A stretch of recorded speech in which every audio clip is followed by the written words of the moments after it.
So anyway, welcome back to Eggies of the Past session. Shit, every fucking week. 60. It's Easter. Eggies. 60. We've hit the big 60. Just a big 60. Eggies of the Past. Do you know, I for years I've called my son Eggy John. I don't know why, but Why? I don't know. His name. It's Eggy John. Love you, Eggy John. I don't know. I think he was eating egg one time and I went, Eggy John. And it's just stuck ever since. I'm a man of habit. Anyway. So, as a recap of Eggies of the Past, I'm not going to do one. I'm sorry. If you want to know what's happened, go fucking watch it, right? But because we've had two groups split up for the last two sessions, technically neither group knows what each other's are doing. So I don't just want to spoil it in a recap. But we will sort of get to where everyone is and what everyone is up to as we progress. I suppose, though, in lieu of a recap, does anyone have any questions? Maybe Vicky and Adam, as it's obviously been... Well, yeah, Vicky and Adam, is it? Do you have any questions about anything? Does anyone have any questions regarding where they are, what they're doing? As with any D&D campaign. You and Gob are certified doctors now, right? After 2 nat 20s on medicine checks. Very correct, yes. Say that to the bank. I mean, if this campaign follows the same rules as Jack's, then yes. Yeah. We both have both very much PhD literally a PhD, yes. medicine. You find just a certificate in the box that just by luck has both your names on it. Yeah. But yeah, so what we are going to do is, first of all, we are going to play a little bit of... we need some music, of course. But we are going to...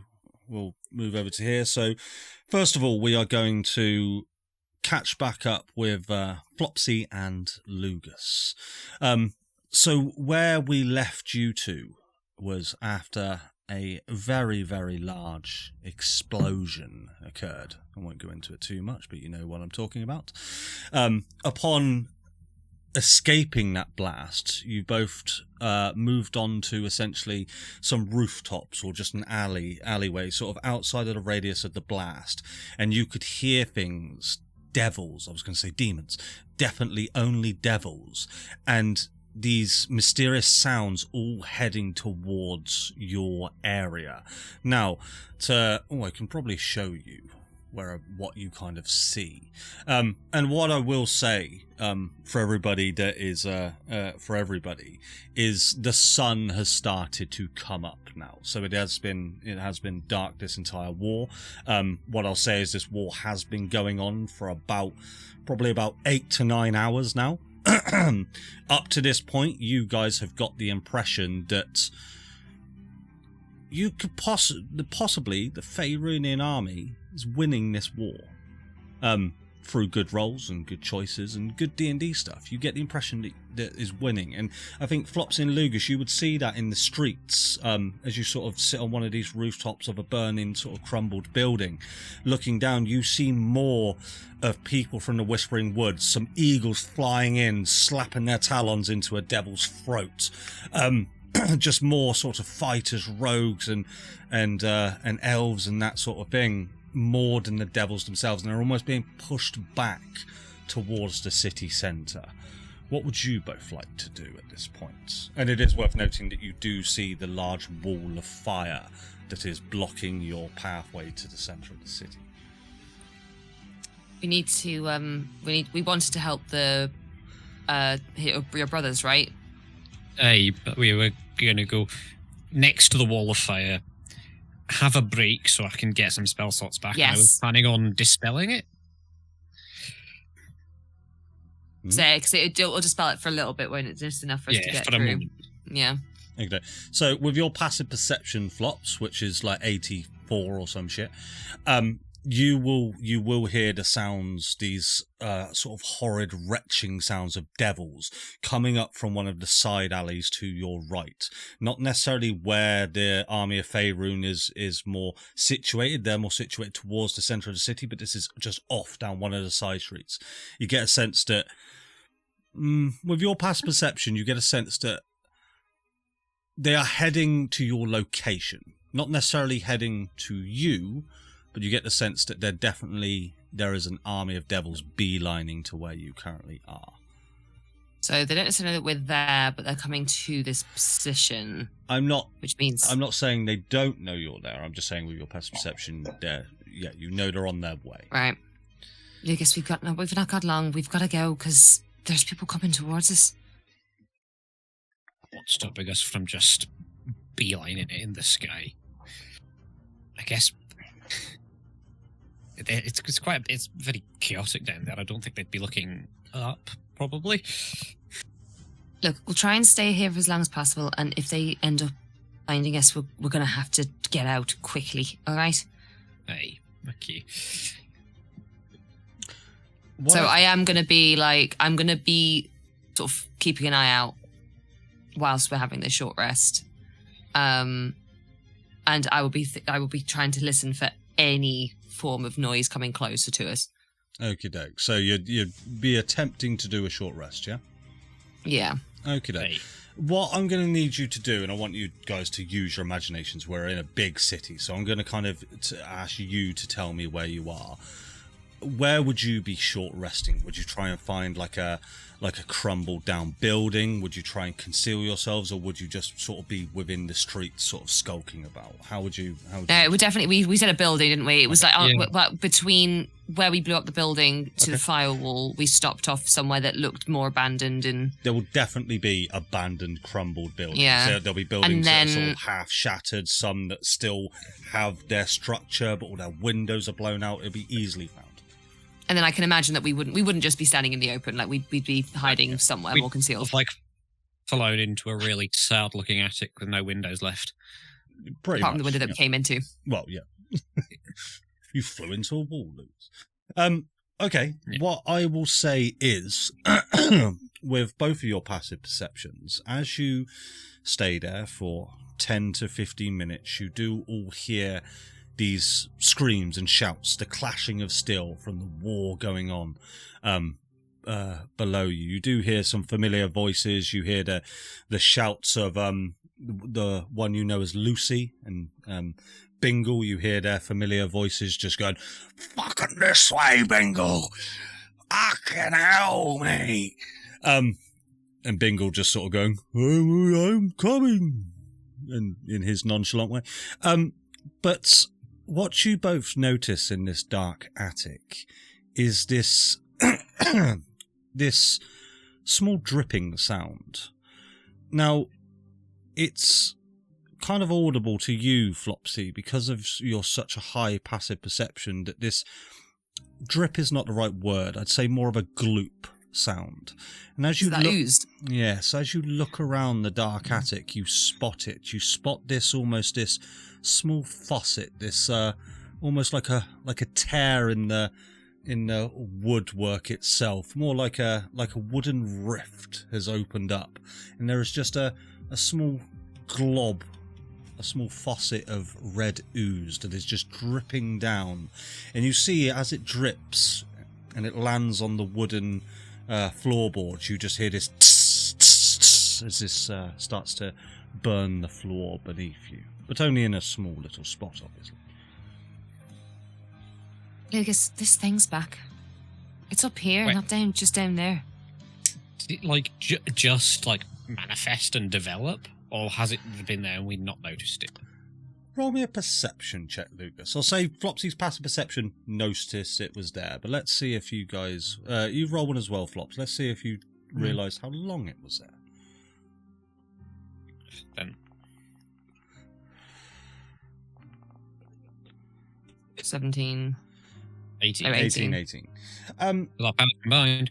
I will say that from entering this attic, I'd say that you didn't specifically notice it immediately as you got in, so you can't be sure. But now you've seen it, you can sort of remember it being there for at least the last 5 minutes or so. Has that been following us?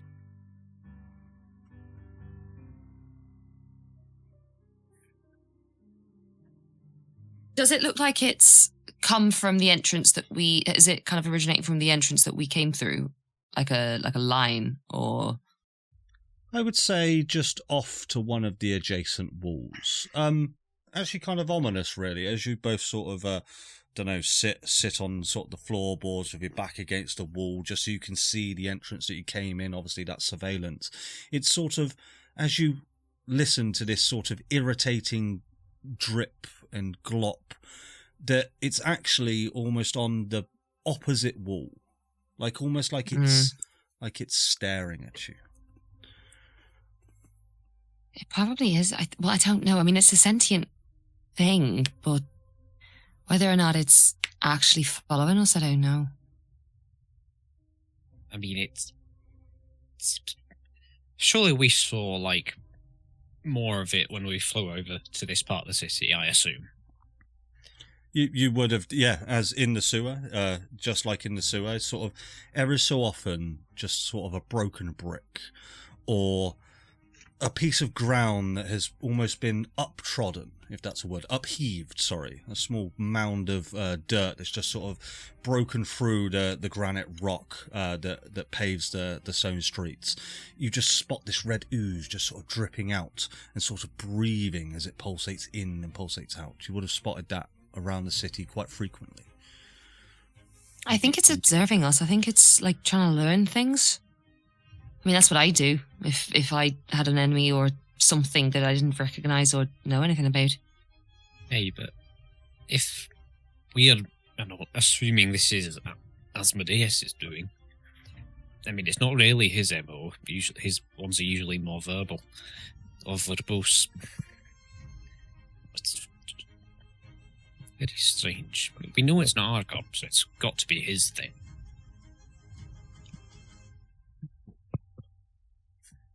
I'll keep an eye on it. Hey, make sure it doesn't expand. If it does, we're out. Yeah, so I'm specifically now, I'm looking at the thing and I'm listening out for footsteps.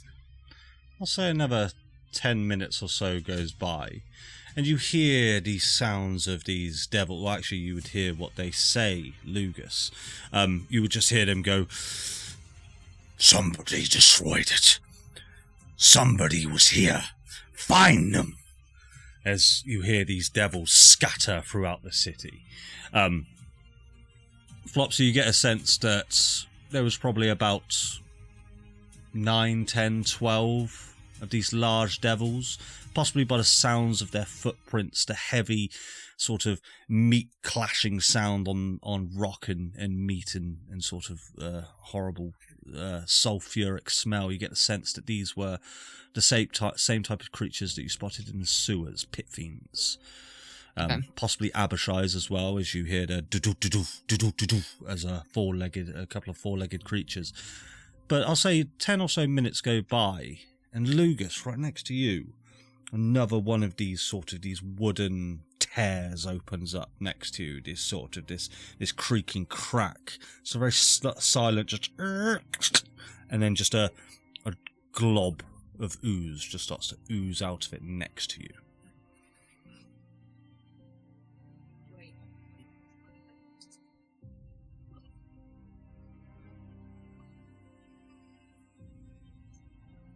Are you talking now? You're on mute, I think, bud. Oh, yeah. No, I'm not. Oh. Hi, I'm mute. Voice detection. Sorry. Can I plug it? Can you plug it? What would you like to plug it with?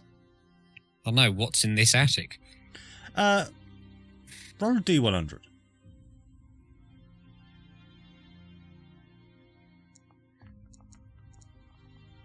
$65. What I'll say is you're just in sort of you are close to the city centre. I'd say it was this is probably a merchant shop that you're in. So I'd say up in the attic you would find sort of I'm going to say a clothier's shop. So you find all sort of rolls of fabric, sewing kits, whatever else you would find in a clothier's shop.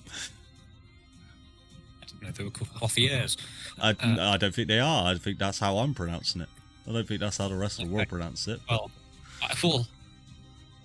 I'll telekinetically shove a whole bunch of clothier materials into the hole, so I don't touch it with my fingers. Any specific colour, or are we just going a bit tart?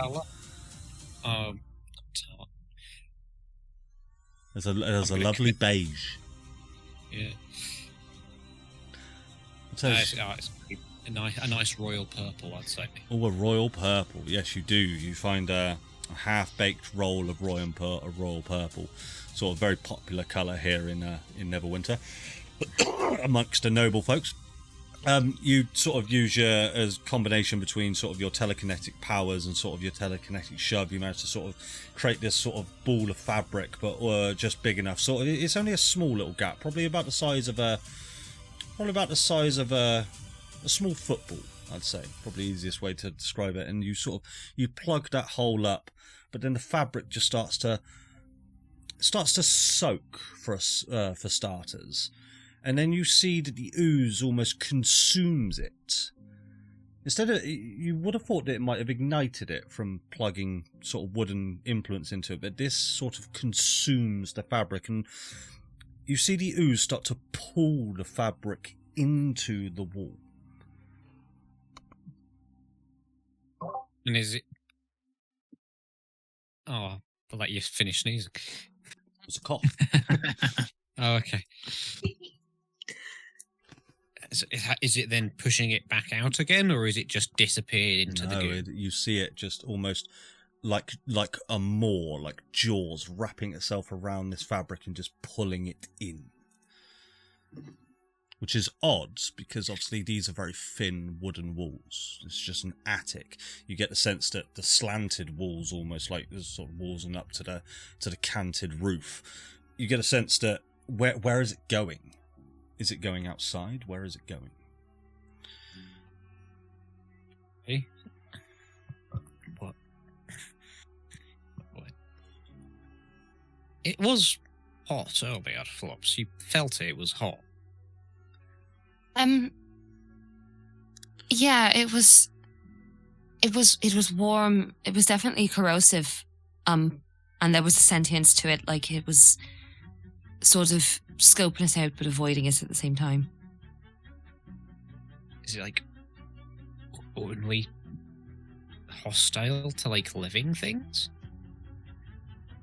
I don't think it's necessarily hostile, at least not yet. I think it's more like figuring us out. It didn't seem to want to burn that nice roll of cloth I just stuffed in it. I'd like to poke it, please. With your little mitteny paw? Yes, with my little mitteny paw. As you do, as you get closer and closer, you see the fabric just sort of slowly being consumed, and as you sort of move closer with your small mitten claw, this ooze strikes out at you. Roll a contested athletics check for me, please. Athletics? Yes. Oh, I forgot. I'm not the worst at that. This will be +9 for me. Okay. Yeah, congratulations. 13. I'd say in that moment you probably wouldn't be able to use divine guidance either, just because it was one of those sort of those snap reaction type deals. And guidance is technically an action. But either way, so what happens is this sort of this ooze, as it globs around in sort of this football-sized hole in the wall, and as you sort of stare at it, it's almost mesmerizing, and as you move closer, it just snaps out of you, grabs hold of your paw, and starts to pull you in rapidly, consuming you just like the fabric, but doing it very slowly. Flopsy, you sort of see it, you hear it. Yeah, I'm gonna be like trying to grab him. Yeah. So yeah, as this ooze is sort of, what I'm going to say is it's sort of wrapped itself around your tiny little paw now, and the squirrels have wrists. If not, they do now. As this ooze wraps around your wrist and your forearm, and starts to drag you in. I'm going to need another contested athletics check, but this time you may do so with advantage, or if you'd both like to roll separately, up to you. No, Lucas can do that with advantage. It's fine. Okay. Am I sound enough mind to divine guidance now? Yeah. So this is more you're actively trying to get it out now. So mine will be a 21. Mine will be a 23. So what I'll say is, because it's such a tight roll, you're sort of the ooze manages to go up your forearm, almost to, the squirrels have shoulders, up to your shoulder as it's just there. It's about to come onto your neck, and Flopsy comes on behind, sort of drags you, or sort of plucks you out with a thumb and index finger, and pulls you backwards, and the ooze comes out and sort of like elastic, holding onto you, and you get the sense that the strength needed to pull you away, you just both manage to succeed as this ooze snaps back and recoils back into its hole, and you are now free. I'll say to Lugus, right, tell it in Infernal that we aren't going to bother it if it doesn't bother us. It needs to leave us alone. Does it have a brain? Can I even communicate telepathically? I don't know, but we may as well try, right? Okay. Wall ooze. Quick question before I say stuff, Andy. Hey, hello there. How are you? I'm joking. That's not. Did that burn me at all? Do I have a very hot arm? Not in this instance. No, you would not. No. Okay. Sounds strange. Yeah, it sounds strange indeed. Okay. Anyway. It's like it chooses when it wants to hurt people. Wall ooze. I'm telepathically speaking to you in the language of the devils. Please leave us alone. I promise you no harm for the foreseeable future. Just. Can I permit you to roll a persuasion check, sir? You are permitted to roll persuasion if you would like to. I would. As you try to persuade the wall ooze. And I rolled awfully for a man with +8 charisma. What I would say is, this is going to be, odd. Flopsy, I'll say to you first thing. This feeling comes across you as you can sort of see Lugus very sort of focused on this wall ooze. But this feeling comes across you, this feeling of dread. These goosebumps and the hairs on the back of your Harengon neck very much sort of stick out. And it might not necessarily be anything to do with this wall ooze, but something terrible is happening. You know that feeling you get? You don't have telepathy or psychic powers or anything like that, or do know of, but that feeling that something dreadful is happening. Lugus, you see as you utter draconic words to this wall of ooze, as you stare. Sorry? Oh, infernal. Infernal. Yeah, you said draconic as well. Well, there we go. Not even demonic. I know, right? It's crazy. But as you stare at it, all mesmerizing and things like that, you also feel this sense of dread. I need you to roll a Constitution saving throw and a Wisdom saving throw, please. Both of us? No, just Lugus for this one. Okay. I don't do the con saves here. Well, you are today, sir. 8. 8. Wisdom. And nat 20. Oh, shit. What I'll say then, with the Constitution saving throw, this mesmerizing force sort of sits in the pit of your stomach, this sense of dread eating at the back of your skin, but you get the sense that these are two different emotions going on right now. You're not getting the sense that this ooze is able to telepathically communicate with you for sure, but this sense of dread. Something is happening now. With a 26 Wisdom saving throw, you will hear voices enter your mind. You will hear the voice of Asmodeus. He will say... What will he say? hold on a second. You will hear the words, "I have come for you, and it is you that I need. This is the time that you die." And then you would also hear the words of Julius. How would you respond to that statement, Julius?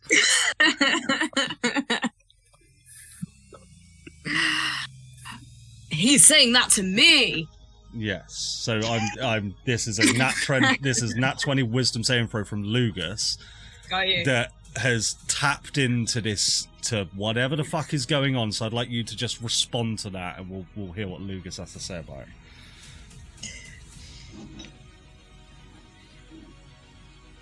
Always with the flirting. Let's dance, motherfucker. I'm gonna fucking kill you so hard. That's me, not Asmodeus. Lugus, you feel this bond that connects you and Julius. You feel it sort of flare up within you. Whether you don't get the sense Julius is within 30 feet of you, but you feel this bond sort of flare between you. Something is happening.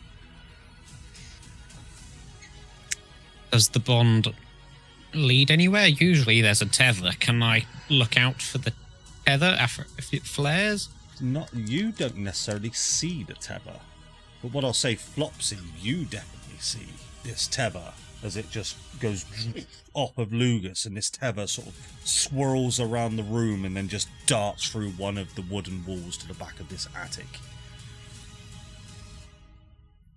Lugus, what's going on? Lugus, what's happening? I fear I may have just joined a call, or not a call. Sorry. I may have just. You guessed the Zoom password. Hey, yes. Asmodeus just fucking pocket dialed you. Shit! I had a message unintended for my ears. And? He hasn't. Julius is with Asmodeus right now. He's being a cocky asshole and probably the least needed time. Of course he is. Okay, right, so you're saying that... Okay, so Asmodeus has Julius, and Julius is being a dick to him.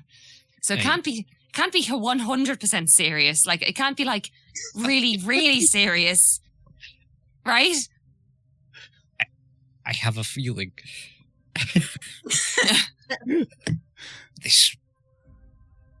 It's pretty up there in terms of seriousness. Okay. Well, do we go and help them? Or wait, no, if you tapped in, is it more of like a head thing, like a mind thing, like the thing that happened back in... Do I think it's happening entirely, like, mind-wise? Well, I mean, he's done it before. I can remember being in that mansion and 3 of you were all, like, zombies. Yeah, that's what I didn't... Oh, I don't remember that. I mean, would I have been able to sense that? Whether this was happening in the mind, as a... With a nat 20. Ionic being. With a nat 20, you... Only because you have a nat 20, this is happening inside of a mind prison. A mind Okay. prison? Is it just Doesn't Julius' sound great. personality? Right. Or Well, is it if Okay, yeah. it's all happening telepathically, right? There's nothing that at least I can do. Maybe we need to help him physically. As in, distract him? Distract Asmodeus? I might. I mean, we could. I was just thinking I might be... I felt my bond flare up. I might be able to help it. It is... Okay. It is at this point that football-sized hole with the red ooze suddenly splits into a larger hole, and the ooze starts to spill out into the room. The other rift that you saw before splits. It just crack, just cracks all up the wall, and the red ooze starts to flood in. You spot other holes just go. Right, I guess we're gonna have to go. You have no idea where this ooze is coming from.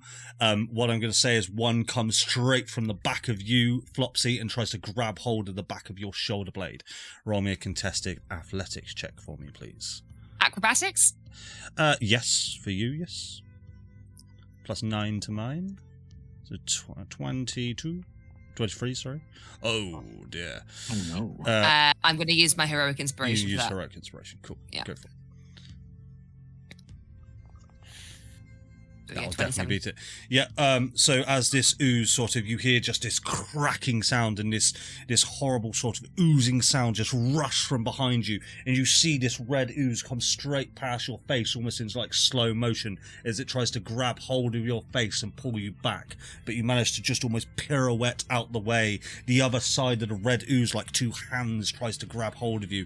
Duck through both of them and sort of tumble and roll away, but you see the ooze is now flushing into this room now. Right. Wings out, grabbing Lucas, heading out of the room immediately. Like, rest over. That's it. We're going. We will get back to... We will get back to Don't that. worry, I have a plan. We will get back to that in just a moment then. We are now going to flick over to Gob and Hugh. Yeah, I know. It's crazy, right? You both find yourself in sort of this armory chamber, the sort of the first room that you got into when you entered into the tower. You know that Julius collapsed in front of you, completely sort of just comatose on the floor, just sat there. With both of your nat 20s, you definitely get the sense, Hugh, and Gob for some odd reason, because you're just got a PhD in it. You both get the sense that there's something going on mentally with Julius here. What's new? It's a bit of a breakdown. What are you two up to? Wouldn't be the first time. It's only the 6th of the campaign. I think with that, like, is Julius is at, like, I don't know what position Julius is in, but I'll like roll him onto sort of his led back. down on the back. Yeah. I'll roll him up onto his back, and then I'll just kind of like hop up onto his chest and just like grab him by the collar and be like, "Wake up! Wake up!" Yeah. No, need a hand. I'll lend a hand and start slapping him. It's him. Harder. Hang on. Yeah, how hard do you want to do this, Hugh? On a scale of 1 to 10, 6. A 6. Okay, what I'm going to ask you to do then is roll an unarmed strike, and I'll take 60% of the damage. Okie doke. That sounds fair enough, doesn't it? Maths. 1 unarmed strike coming your way. You probably have to roll to hit first. Here we This go. is not the first time you've rolled to hit Julius in the face either. Oh, it's a 2. Roll it's to, not. roll No, to hit 12. doesn't matter. Roll to hit doesn't matter. Just Okay. so 10 Yeah. points of damage. You will do 6 points of damage. Julius, please take 6 points of bludgeoning damage. I'll look up at Hugh and I'll be like, I'll look up at Hugh and be like, I didn't think you were going to hit him that hard. That was a bit much. I would Not like very you honest. to roll me a wisdom save for me, please, Julius. But I'll explain what's happening Oh, to you in a okay. little bit. But I need you to roll a wisdom. No save. worries, no worries. Oh my god. Let's go. Okay, I'll explain that in a moment. But yeah, Hugh, you don't see, you sort of, as you slap the face of Julius, sort of the entire head just like a piece of putty, like a rag doll. The head just goes doop, like that, no reaction whatsoever. I'm like prying open his eyelids, like trying to see if there's like Aren't your eyes meant to do something if you're alive or something when you open them? Or, I don't know. Yeah, they get bigger with light, right? We need light. Can I look for some candles? Yeah, you would see that the sun is now sort of beaming in through the windows, so the sun has started to come up now. But I'll say it is still sort of gloomy in here. There will be some candles about, sort of candlelight. Well, lift if the his head sun, like into some sunlight. Yeah. Yeah. Okay. Perfect. Yeah. Any reaction? To sunlight? No. No. He's dead. He's just dead here, that's it. Did you hold Julius like the fire? CPR. We need to do CPR, right? Wait. Hugh, I might have an idea. Hang on. And he's like, God, why did I have to collapse with this team? If Gob sticks his tongue down Julius's throat, I'm going to piss myself. digging his hands around in his trousers. He's like, I've got it here somewhere. Oh yeah, this will work. I know what you're thinking. He pulls out this brick of like wrapped something. It's like cling film wrapped around some kind of brick. This wasn't working. 1 second. Mr. Key.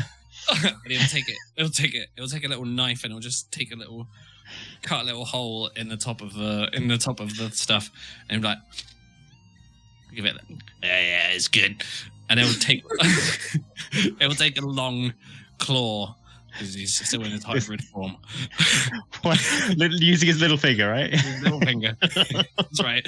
This finger is longer than any of the others, and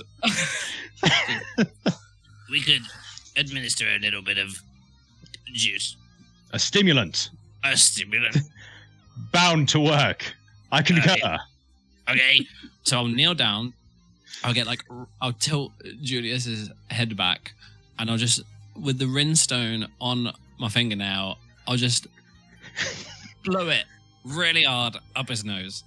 So my image of that is Gob with this mound of rinstone on his little finger, but where you've pulled it from, there's like this small little brown substance on the end of the finger as well. Yes, like probably. and like a pube as well. Almost like, certainly. It's not just a rinstone. Just let me die. Just let me die. And it's right next to Julius's nostril. You just.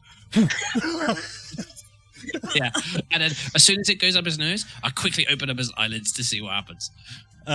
What really big. What I will say then, so that's another thing that we'll get to there, Julius. But what you will then see, sort of, Gob, as you do this, as the pupils just immediately dilate. I think that's the right word, where they just go massively wide, almost like black lenses to the eyes, and the body just starts to twitch and move slightly, but the eyelids start to flicker. He's not dead. See, Rinstone is good for it. You want to go? You've saved him. No.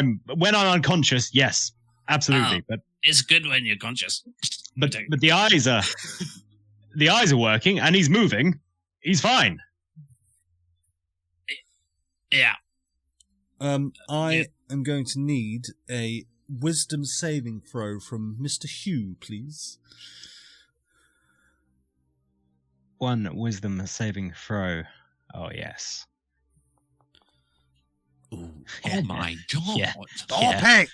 Nat 20'd every single one of them. All right, I'm going to do It's something. like the opposite of Agrath. Yeah. Yeah. I'm going to do something a little bit differently than this then. So what I'm going to first of all ask you, and this is, I'm going to get to the Nat 20 part of this in a moment. What would be Hugh's worst fear? What would be a nightmare for you, Hugh? Oh, God. Oh, I think being trapped in a world of brick and stone, encased in stone. Yeah. So what I will say is, as you sort of watch Gob do all this, and you sort of just almost take a step back, like something's just sort of psychically smashed you on the chest, and your hearing just sort of booms out, and everything just starts to echo and become almost like this void, as you see these granite bricks just start to go, start to build themselves around you, like it's almost encasing you in a dome, like an igloo type deal with these granite bricks. With your strength, you just immediately just try and punch one. But you know, you might know this or not, Darren, but you know, like, if you ever have a dream where you try and punch someone and it just sort of goes, ugh, like that, that's what your punches feel like. It's just a completely nothingness, like you're barely even touching the brick, and the frustration, you cannot do it as these bricks just chomp, chomp, chomp, as they lock you in just slower and slower. But then all of a sudden you launch out one fist and it impacts so hard on one of the bricks that the entire sort of casing of it just starts to and crack until the entire casing just sort of explodes. And that's what. And with that, he will just kind of fall to his knees and Well, what's wrong with you? What are you doing? What's happened? There's stuff going on. Witchcraft or magics are happening. They're trying to get me. Like, I'll have a bump, please. Okay. And he'll like dig in and get a fat scoop under his fingernail and offer it up to Hugh. Can I carefully inspect the fingernail? Yeah, I mean it's questionable. Yeah. I'll just take that there. And So I have to ask this: are you just doing a small little bump, or are you mechanically wanting to do Brimstone? No, just a small little. Just bump. a small little narrative. Try and keep the demons at bay. Yeah. Yes. When Hugh talks about there being magics abound, Gob's like on alert, and he's like, "Where's it? Where's it coming from?" What? Let me have a look. Can I do an Arcana check? Certainly can. 6 plus nothing. Plus.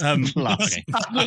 You are not sure, Hugh. Sadly, if what I'll say is you can make a good assumption as Hugh, not anything sort of to do with Arcana. Yeah, that's about as much as I can. Yeah. What Okay. I'm going to do is I'm going to take the staff off of my back, and he's going to hold it close to him, and he's going to hold it for a second, and he's going to say a small incantation, and I'm going to cast Wall of Force in a dome around us. Oh. No, the three of us with Julius unconscious. The three of us, so we are encased in this dome right now, which is a Wall of Force. Okay. Anything that comes in is going to have a hard time getting to us. Most certainly. As you, just before you do this wall of force, and Hugh, as this wall of force starts to build up like building blocks, sort of encasing around you, just before you do, you both hear this cracking of brick and mortar, as you just see that some of the bricks start to almost push their way out of the wall and smash onto the ground, and this red ooze that you guys don't know too much about starts to pour into the room on all sort of sides. But as this wall of force, this dome just goes around you. Now, remind me, you can see out of it. No, that's thingy. Wall of force is completely opaque. I believe. Wall of Force is...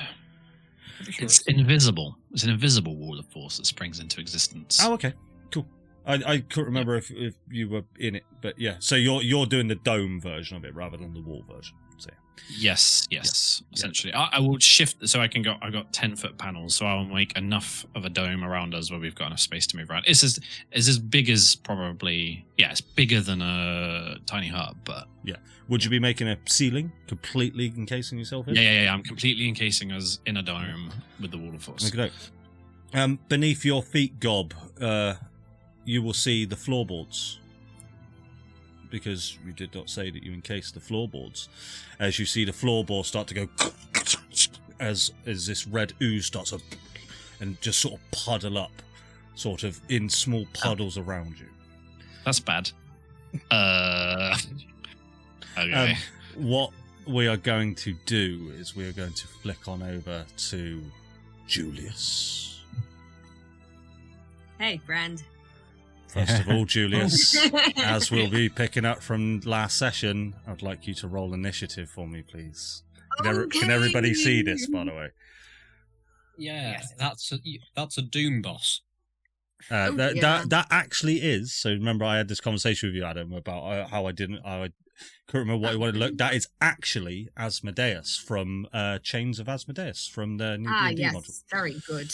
My mum's in the initiative. Get him, Mum. So, as a reminder to you, Julius. So, first of all, what I'm going to say is, I'm going to move I don't know why I got you to roll it, really. I'm going to move Violetta above you. Yes, I'm going to put your initiative as a 1. Oh, what? Because I can do that. What I will say is, Julius, in front of you, sort of your surroundings is this dark black void, this abyss. Beneath your feet is this shallow, sort of only a couple millimeters of this liquid, this water-like substance beneath your feet.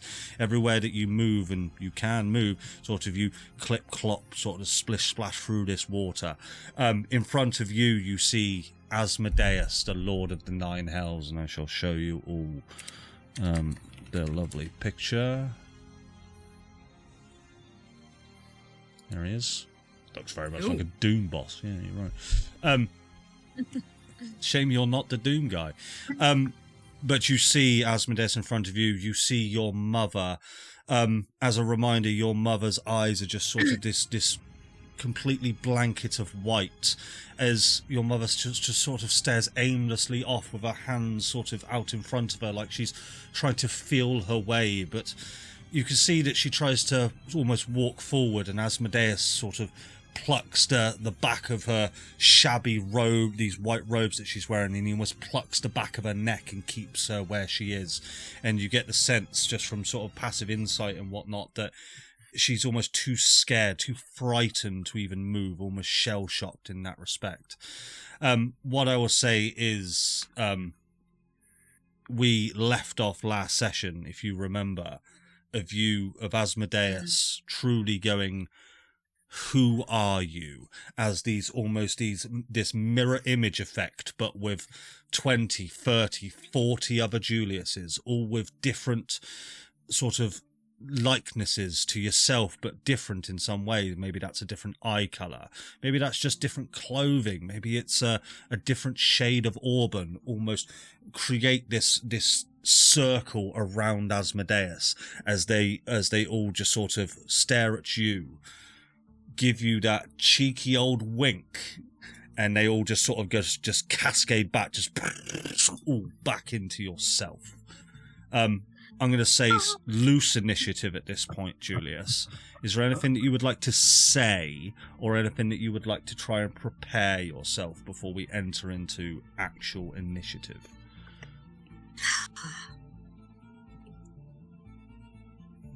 I feel like as all of the Juliuses go woo, very much like Avatar, and all go into the one, he goes that little bit brighter.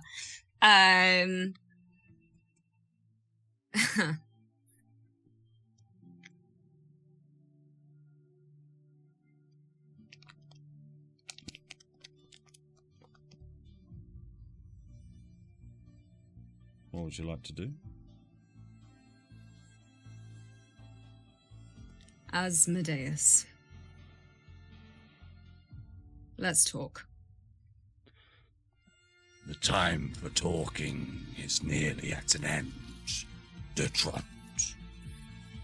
You had your chance.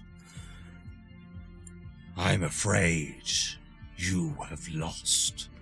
You have all lost. You failed to see what was truly happening. You failed to see that I was the one that could save this fucking world.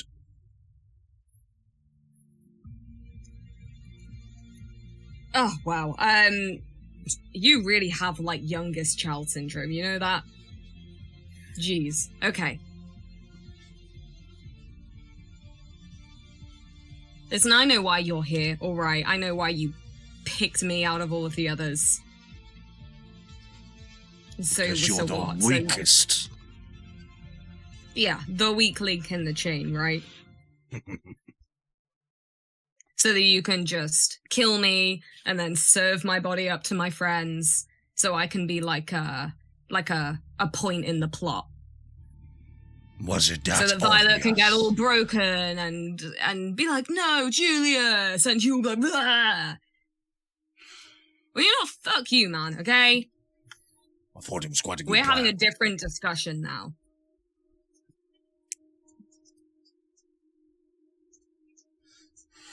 See, the thing is, Asmodeus, when you live 1,000 lives, not all of those 1,000 people are nice.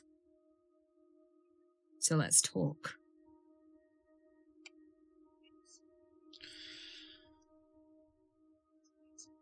At this point, de-Trent, there is only one thing you can offer me. And you are not in the possession of it. Well, what do you want, sweet cheeks? Your ally, Violet Cottontail, has many things that I desire. First of all, Leave me alone. I will want the palimpsest that she possesses.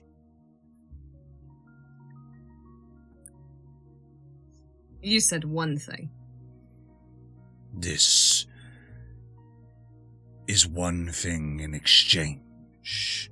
You see, I am being, and I don't know why, but I am being lenient. You see, I could just go and take everything that I need from her myself. But there is still some ounce of me that believes that you all are still useful.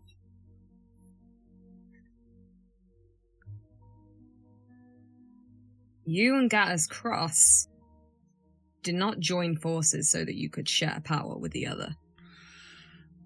Correct. So as far as I can tell, he wants to wipe us out. You, me, divinity. So what do you want? The opposite. I want all of divinity in the palm of my hands. And let's see what I can do with Argon.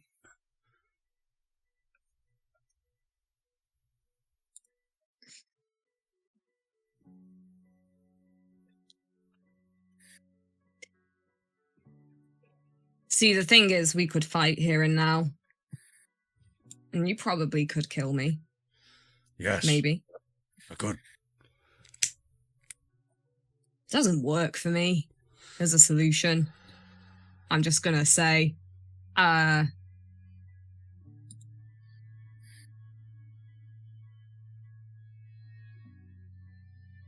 you do not get to come into my town and traumatize my family and bring me into your sexy mine dungeon.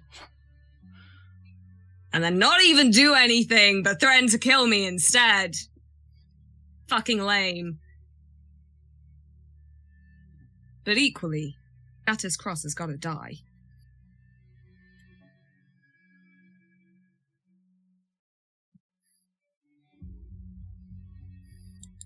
Yes.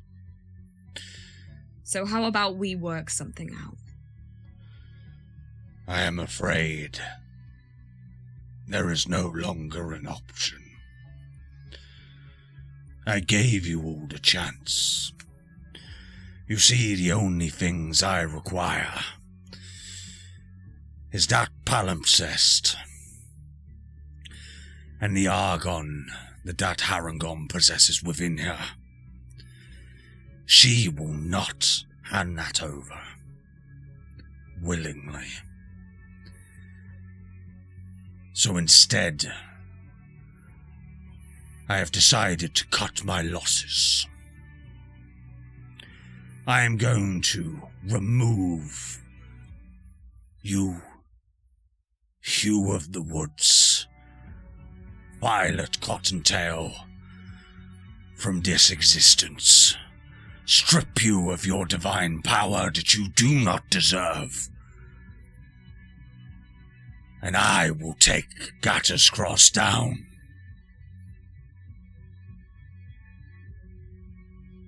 I don't think you can.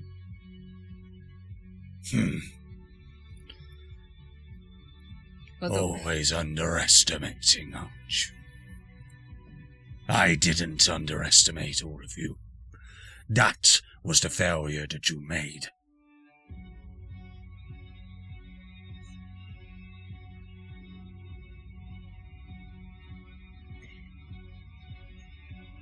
You're not even my first priority right now. I just want to, while we're being honest,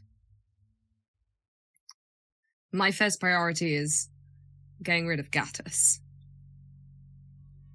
Not even your mother here. Did you hear that, Violetta? You're not even priority number one.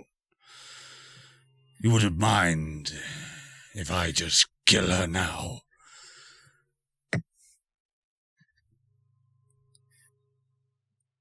If you do that, all bets are off. Julius, do you have any last words?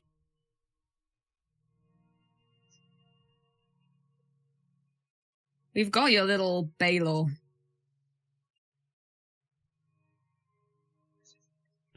And we've killed that spider bitch.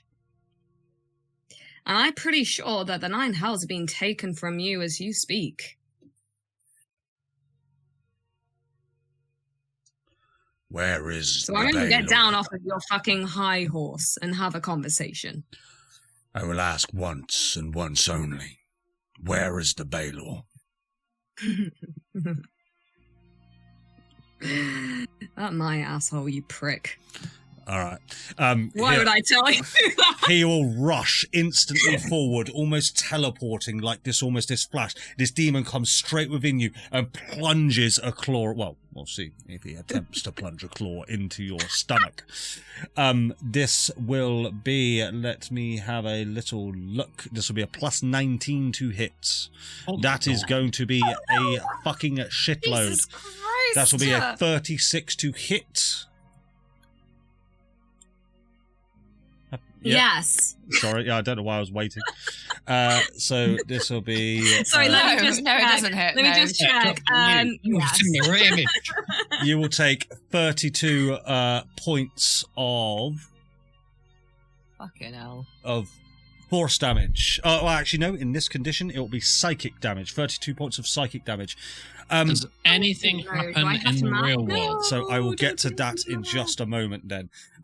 First of all, what you will feel, Julius, as this claw pushes into your body, you don't see any blood come out from your torso, almost like if this were to hit you in the real world, this would almost tear you asunder. This would be the end of your life. But instead, this necrotic energy makes it, or this necrotic sort of, almost like curse, this disease makes it up your torso and infects your mind as you feel your mind become blurrier and blurrier. As this necrotic disease comes up and up and up, you feel your will, your determination start to come into real effect. You start to feel your mind become strengthened, and you hear those voices of your own voice in your mind just going, just fuck him, just kill him. Don't listen to what he's got to say. There's all of those Julius's, those quirks, those random sort of one-liners that they're just saying in your ear, and you feel determined, and you see this necrotic, almost curse, this disease start to subside as you look at Asmodeus straight in the eyes, and he's got this big shit-eating grin on his face. But as he watches this disease start to subside, you see just a glimmer of, oh shit. It's at this point that you start to feel yourself suddenly really chaotic, confident, and you could run 1,000 fucking miles an hour as the feeling of brimstone and a bit of shit has gone up your nose. But as you take 32 points of psychic damage, please, I will ask you 4 words. Please pick one. Yes. Resistance, sacrifice, service, or submission. Right, say them again. Resistance, sacrifice, service, or submission. What am I picking on the basis of? The one that... I'm just asking you to pick one of those words, and I will tell you what effect. Service, sacrifice, submission, or resistance? Yes. Oh my god.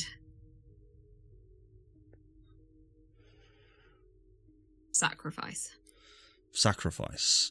I would like you to go into your inventory, choose a magical item and delete it for me, please. Oh God. A magical A item. magical item and delete it. Oh no! So- I don't. Oh God, that's the worst person. I don't even know what's in my inventory. Brilliant. We'll sort that out later. What I will say is, in this space I described this last session, you do not have any of your equipment. However, this determination, this wisdom within you makes you feel like, and your choice at the end of the last session, you feel like you are capable of many great things. What I'll say is, for Gob and Hugh, you start to, as this rinstone sort of blows up the nostrils, you see the eyelids start to twitch, and then you just see the entire body do this crab-like pose, as it almost grows up in this crab-like pose like The Exorcist, and then falls back down in a slump. And then my head also rotates 360 degrees. And I've inadvertently put us inside a goldfish bowl filling with Which the red is filling. ooze. Yes, but Yeah. we will come back to that. So we are just going to Right. swiftly just flick on over to Flopsy and Lugus. You can hear now as this all of the wooden walls start to crack. This ooze just starts to slop out. What would you two like to do? Right, I'm grabbing him, flying out the room, and I will explain my plan as we are fleeing. Cool. So I am flying out the hole that we came in through. I have to ask, Lugus, you're happy to be grabbed? Yeah, Have to sure. I add- don't want to be enveloped. Yeah, cool. So as you do, as Flopsy takes hold of you, you just feel this racking pain within you. Not anything to do damage, but you can just, with that natural 20 before, you're sharing whatever is going on within this mind prison. You are sharing the brunt of that. But it's almost like damage that you feel that you're taking, but then it just subsides. Almost like, yeah, you know what I'm trying to say. So you don't actually take any damage. But yeah, go for it. What would you two like to do? Right, Lugus, this is my plan, and I know you might not like it, but just hear me out. I'm going to give you a short rest, and I'm going to make sure that you get your spell slash back, but I need you to drop me. Well, I'm going to drop myself off at the wall. I need you to dispel it. I'm going to go in. I'm going to find the heroes, and I'm going to cause a distraction. I need you to go back to Julius and help him in whatever way you can. I'm going to be basically useless. But you can help. I can try. I have one left. If you want me to get you through with as quick as possible. But then after you through, I can't bring you back until an hour's passed. That's fine. I just do you remember where the hero said they were? Where did Alexis say they were? They were quite close to the, but I think they're right in the fucking middle. Right in the middle. If it's close to the heart. If anyone could get there without being noticed, it's you. I really don't feel comfortable with that. It's fine. I'll do my best. All right. We need to cause a distraction physically. I know that you've done similar things where you've tried to do something magical, you've tried to do something in your head, and the moment that something physical happens, you get distracted. If we can maybe do that to him on this side of the world, then that might give Julius a bit of a chance in the I don't know, whatever state he's in. I feel him. That sounded weird. It's sort of say When he sleeps. and I can feel our tether. I might be able to empower him in whatever mental battle he's doing. Then go to him. Okay? I'll have a nap and visit him in my dreams. I am going to, as we're flying, I'm going to use the life shard to give us a short rest. You could do that Yes. real Yes. quick. I had in my notes to remind you. I do. No, need to. I knew I was hoping that I was going to use it at another point, but this can't happen. So yes, I'm going to use the life shard to give us a short rest. Cool. Go for it. Hit that button. Roll your hit dice if you need to. I don't think I took any damage. You're No. about to. I'm joking. But yeah, so I'll do that. Cool. This, do you want to describe how that looks or feels? Oh, oops. As you are very alert. Sorry, yeah, I pressed the wrong button. There we go. So basically, you'll kind of feel very similar to kind of like how the Argon sort of helped you last time. You'll feel this very warm, very, very nurturing kind of warmth just kind of like envelop you from, like, I'm assuming I'm sort of holding you to my chest and cradling you to my chest. So like you're going to feel this like warmth like emanating from that. And this sort of, now I don't know why, but I always see the life shard as the green one. Yeah. So like this kind of green energy, only a tinge, will sort of like envelop you and me a little bit as well. And my eyes, my Argon eye will glow that green. And you will feel refreshed and rejuvenated. Oh.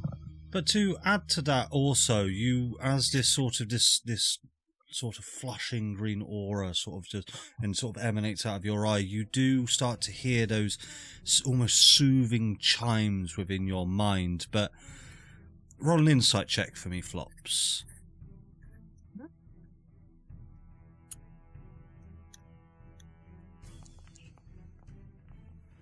19. 18. You get the sense that these chimes are calming. They're almost calming you to the point that you know how somebody tries to communicate you to calm you down from, say, a panic attack. From when someone they know that there is danger afoot, but they're trying to calm you down. You get the sense that the Argon, these chimes that is communicating out with you, you get the sense that they are worried. They know something dangerous is coming. They know that things are not going well, but they are trying to calm you nonetheless. But what I'm also going to say is at this point, not just because this is part of the life shard's features of a short rest that affects you, Lugus, but just being in the vicinity, being held by Flopsy, you start to hear these chimes also. You never heard them before, but you start to hear these chimes, and you sort of marry up to how Flopsy's described them before, and you definitely get the sense that they are Argon natured.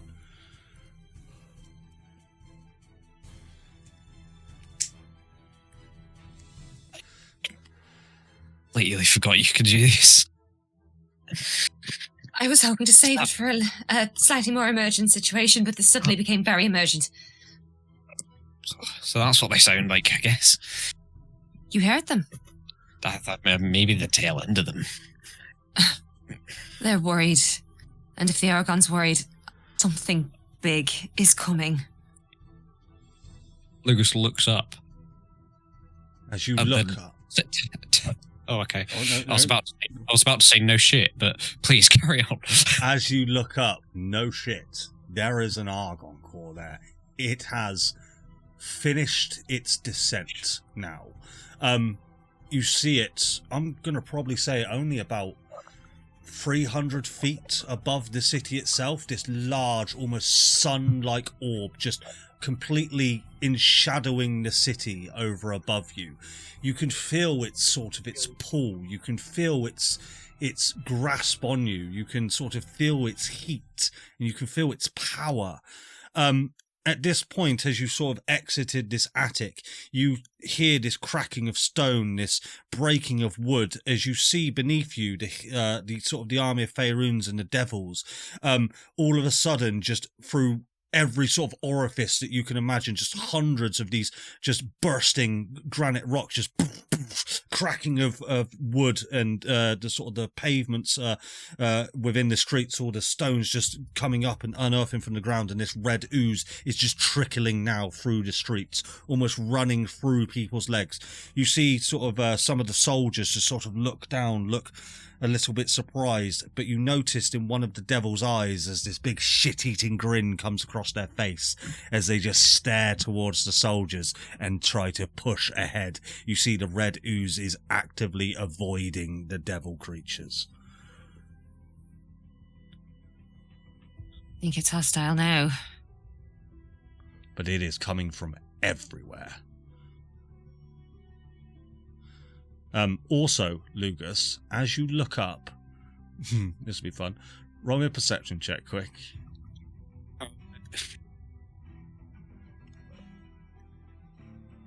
Perceiving powers activate. This is one of those rolls where I'm just making you roll for the fun of it. Guess what, Lugus? You see The Harmony. The Harmony airship. However, the Harmony airship, it is almost doing this orbit motion throughout the city as it sort of rains down fire. But all of a sudden you see that the Harmony airship itself, probably about 200 feet above, just underneath the Argon core, starts to shake, starts to rattle as it begins to almost change trajectory. You look up and you can sort of see it, but you see that the Harmony airship is trying to resist almost a tug, and you see that it is gradually, very, very slowly being pulled towards the Argon core itself. Bad news, bad news, bad news, bad news, bad news, bad news, bad news, bad news, bad news. Violet, look up, Violet, look up. I'm Looking up. down, look all Looking up. around. You see the Harmony. Look down, look all around. Oh, we just left him on there. We're such fucking idiots. Who do we leave on there? No, I guess he was on the other ship. I don't know. It's bad news. All right. I guess. I'm gonna search into the Argon. And as we're sort of like driving towards like the firewall. Yep. Look, is there any chance that perhaps we could maybe control your mothership, as it were? My mothership? No, the Argon. I'm saying it's the Argon. Oh, you're talking to the Argon. Sorry. Yeah. I don't have a mothership. No. Is there, these chimes start to go off on your head, you hear the word no. Right. Okay, right. You hear Follow through the you plan. hear the other phrase, too far gone. Okay. We need the 4 heroes. We need Asmodeus to get it on this fucking case, because Gattis is currently winning this and he doesn't even realise it. He's so busy focused on us that he doesn't see the bigger picture. Okay, let's talk to him. Right. You go and help Julius. I'll go and sort out whatever else is going on over here, okay? And at this point, I'm going to presume we're nearing the wall. You weren't that far away from the city centre itself, just maybe half a mile or so. As you flying at this point, yeah? Yeah. So as you fly through the street, sort of going through the back alleys and then making your way into the central street, as you go, every sort of 10 or so meters, just another one of these faucets just bursting out of a wall or bursting out of the ground. This ooze is now starting to consume the soldiers in the street as it makes their way up their lower calf into their sort of their inner thighs. As you see the soldiers start to panic, drop their weapons, they try to run, but the ooze starts to just pull them back and starts to drag them down into almost a prone position. I assume that you're gonna carry on going.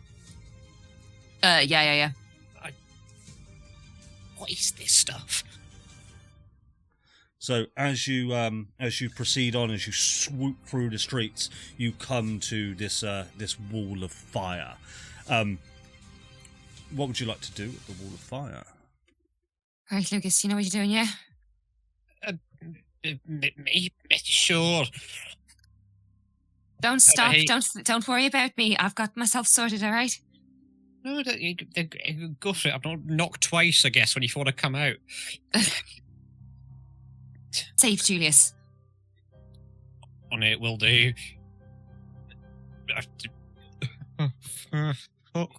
Oh yeah, I will dispel magic on the closest bit of firewall.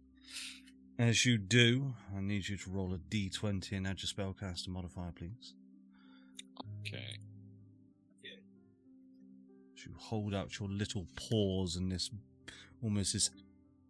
divine emanating aura appears, and with a 25, this magic as you push it into this wall of fire, as it almost you find yourself struggling with this immense amount of power that you're trying to dispel, but you don't quite dispel the wall itself. You create this almost like tunnel, this swirling tunnel that you get the sense that I'm going to reflavor Dispel Magic just a little bit here, and I'll explain mechanically how this works, but you find yourself just holding this tunnel open for just a short period of time. Mechanically, it's just going to get recast once you do it, but I want to give you the chance that if you would like Flopsy to go through, you can.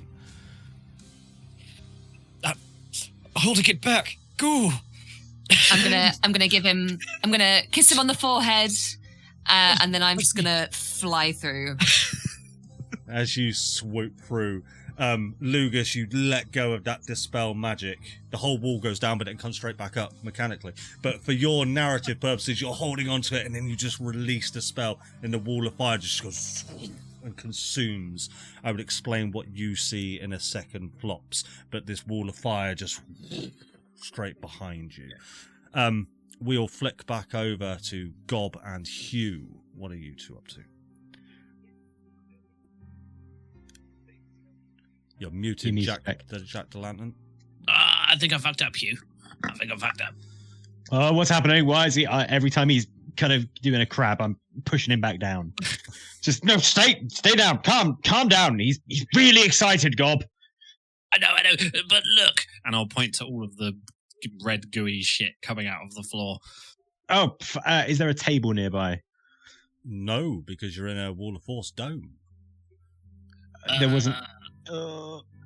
Okay, I can drop it, but what are we gonna do? Run? We gotta take him with us. I'll say before. I mean, I can. Well, go on, but I'm not gonna allow you to drop it without something happening. So do what you will. I can carry him, but it seems we can see the goop coming out of the wall, right? Well, yeah, you don't see it coming out of the wall anymore, just because the wall of force is just like this, and you get the sense that you would definitely get the sense, this Gob, that this ooze, you can almost hear it trickling up the sort of the wall of force, but it is. Yeah, I'll probably say you hear this tapping noise, this creaking noise, that the ooze is perhaps trying to penetrate this wall of force and cannot. But you definitely see it coming up from the floorboards beneath you. I don't know what to do here. Slightly trapped, actually, aren't we? Roll me a contested athletics or acrobatics check for me, please. This split went well. Me? Yes. Against what? Against me. Okay, I have advantage on this because I'm in my hybrid form. +9 for me. Can you So not that'll change be of a wall of force? 19. 19. It is. I'm going to say meets it, beats it. Essentially. So I got a 19 as well. What I'll say is this ooze wraps around your tiny little goblin legs and it tries to drag you into sort of the floor below. As these floorboards break apart, I'm going to say that most of all the floorboards now, apart from like the ones standing underneath you, are all completely broken. And as you look down, you could just see this sea of red ooze just existing underneath the floorboards. As you find yourself both on these two little islands of floorboard that's left. Right. Okay. Looking up, what's the? I appreciate that there is a wall of force above us as well, but what is the roof situation? Oh, that's Gob. It's, as in just like the physicality of the building. Like, is there a stone ceiling or? Well, yeah, you would just see the wall of force, but you know that the ceiling is sort of this, almost like I'd say just sort of flat ceiling, flat stone block ceiling. It's Wait, if you can pick him up, I can drop the wall of force and we can run. If you want. It's not a good idea to stay here. I don't think. I will pick him up, and I'd also like to reshift. So, Gob, yes. Okay. So, you get 30 temporary hit or 30 max hit points. Yeah. Yeah. 30 max hit. Max hit points, but they fill up. So just put it as temp. Yeah, just put it as temp. Hang on. So what are you giving me? This is important for Gob. You're giving me. You know how to do max hit points, Jack. So increase your max hit points. We always. But is my current hit points also increasing? Yes. It fills up with it. Good. That's good. That would be bad. Yeah, actually, yeah, it's bad. It doesn't just change your max. I will be careful in future. Please don't start ripping shit. Please don't put me below half. Okay. Okay. Shit, man. Yeah. We're gonna have to run. I'm gonna. Well, pick him up first and be ready. Yeah, I'm gonna pick both his arms up. I'm gonna grab his arms and I'm gonna flip him over my shoulders and wear him like a backpack. Wear him like a backpack. You certainly can. Ragdoll Julius easily sort of brought up. You're gonna bring down the wall of force, Gob. Before I do that, okay, because it might help, this is gonna drop concentration at the same time as I cast this. I'm gonna walk over to Hugh, but look, just make sure you get him out, all right? And I'll touch him, and I will cast Enlarge on Hugh. Oh shit! In case it helps. Yeah. Can I get through the door? Yeah. It's not making you. It's not making you like a big giant, but yeah, you're probably about as big as the door. Like you're. In case it helps, maybe it'll tank some falling rock damage or some shit. And then, so as I cast that, the wall of force immediately drops at the same time. So Hugh goes whoop, whoop, whoop, whoop, whoop. And then there's no wall of force. Fantastic. Run! As the wall of force drops, you just see the red ooze just flowing into the room, almost creating these waves on the floor now, as they just now start to converge on you. And in front of you is the door you came from. How far away is it? 20 feet. Okay, I'll Misty Step straight to that door. Misty Step, just avoiding the red ooze, yeah?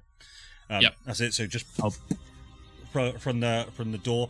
As you come outside now, you can see the sunlight coming up, the rays coming down, lighting up the Neverwinter streets. The buildings are still on fire. This sort of black ichor and smoke is coming off, but you see the streets are now just all those stone pebbles just.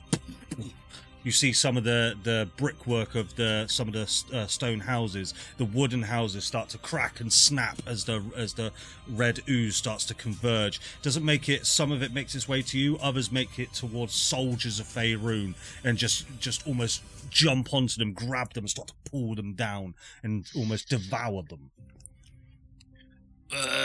Quad bike. We still got a quad bike. You do still have a quad bike. And it's still got the El Gondo on it. Yes. You'll see El Gondo going fall apart. There appears to be ooze. We need to go. We need to go now. All right, Hugh. If you hold on to him, I have so many questions. Mighty strength. I'll ride the quad bike out of here. Let's do it. Okay. Yes. Fucking this is getting beeline so for the quad fast bike. and furious, and I love it. So Gob's on the quad bike, and Hugh, you're bounding in your large form behind. Is that right? Yeah. But So if he missed these steps, as he missed these steps, I will bunny hop. You'll do bunny hop. And what I'll say is, your bunny hop, you sort of the door is only yay big, the ceiling's only yay big, and as you bunny hop, you just smash through the door and the wall, just like that. It's rubble goes everywhere. It's boing. You can get on the back of the quad bike, no? Yeah. Okay. The image of that is hilarious because Hugh is massive. I know. I know. All right. Yeah, all right. I've got the idea. He's like all like this. Yeah. On the back of the Julius over his shoulders. Yes. And then there's just little Gob like on the quad bike with an El Gondo on the front. Yeah. Oh God! Someone please send this to Sam and get her to like AI. That's it. And because as I jump on, I'm just going to tap the El Gondo in the head back. All right, buddy, you're doing good. Thank you. This way.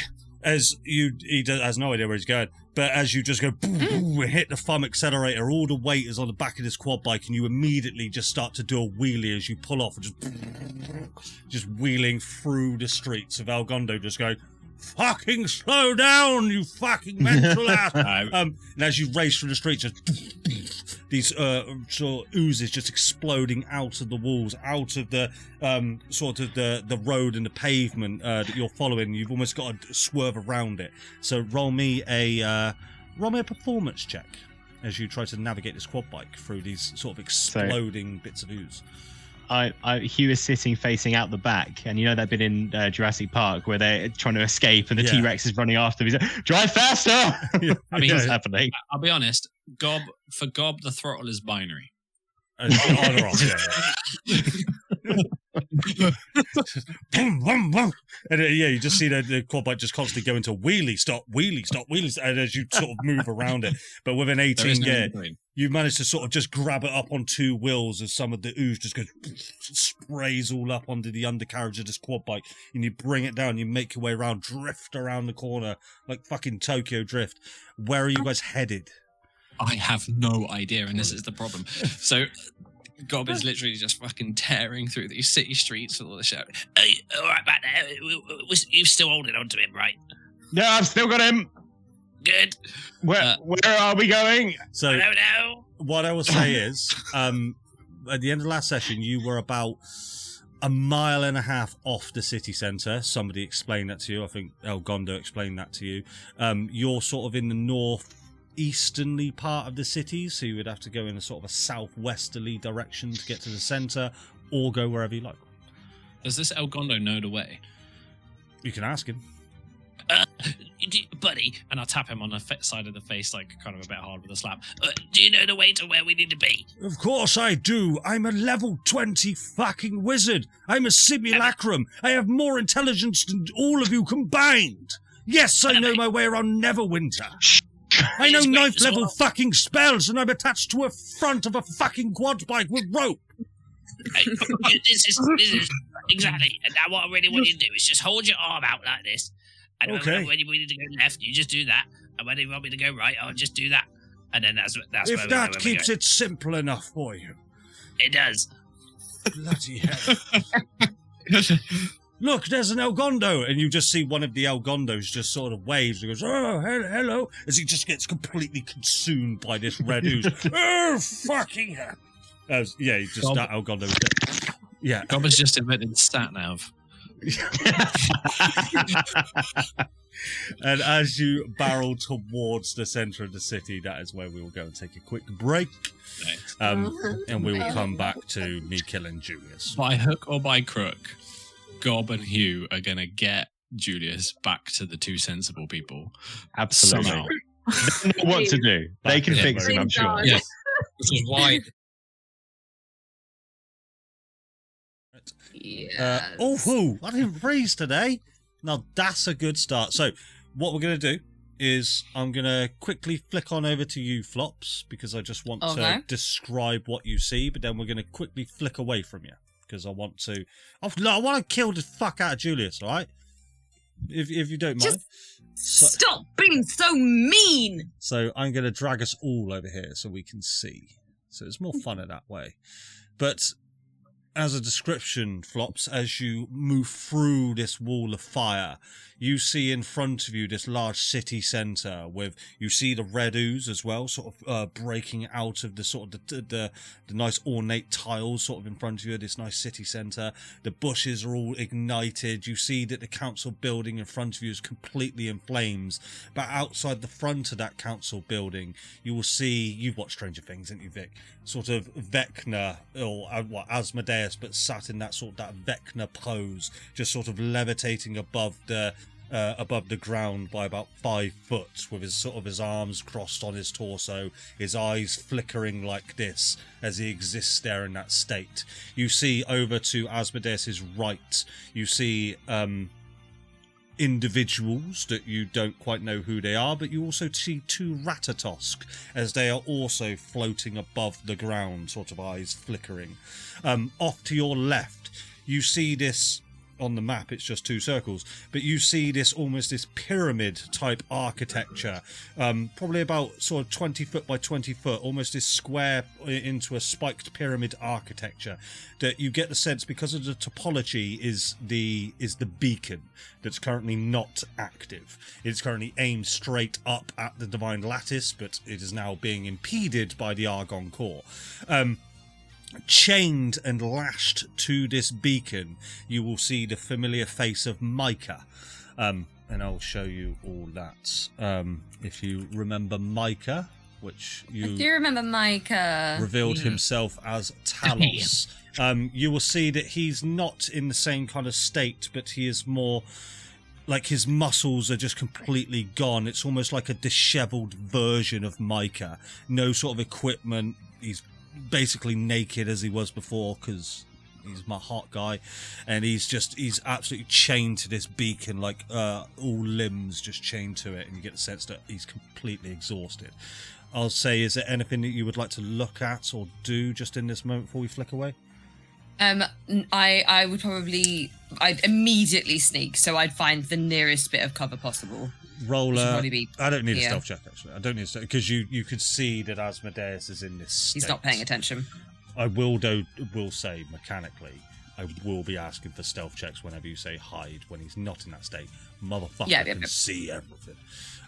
So you're crouched behind sort of these overturned sort of stools and stuff. You see next to you this one of the rocks spews out this red ooze next to you as it sort of just makes its way towards the wall of fire. And then I'll be making my way towards Talos. Making your way towards Talos. Fantastic. Yeah. We'll get to that shortly then. We'll move back over to here. Julius, as Asmodeus has come and slung his claw-like talon into your stomach, causing you racking mental pain. What would you like to do? Owie. So he's real close, but then that you described, like there was this thing that was like going up, and then the veins like this sort of disease down. coming up your torso, and you get the sense it was about to hit your neck, but then started to subside as you felt that determination within you. AKA, I mean, number 20. one, it's an overwhelming amount of pain, and then number two, I want to kind of like. He'll look at Asmodeus. Like, you always really had Nepo baby and Nepo baby energy. Yeah. You know nothing about me, Julius. I've been alive for 1,000 years or more, motherfucker. I know everything about you. You think you can come after me because I'm the weak link? I don't fucking die. I keep coming back. And I want to try and, I don't know, do something cool. Yeah. You have to be a bit more specific. I would like to. So he's right next to me. I want to like kind of grab him like by the back of the skull, so we're really close, like face to face. Yeah. And I'm gonna do my Crescendo du Bois, which he's evil, cool. But I would like to make him vulnerable to.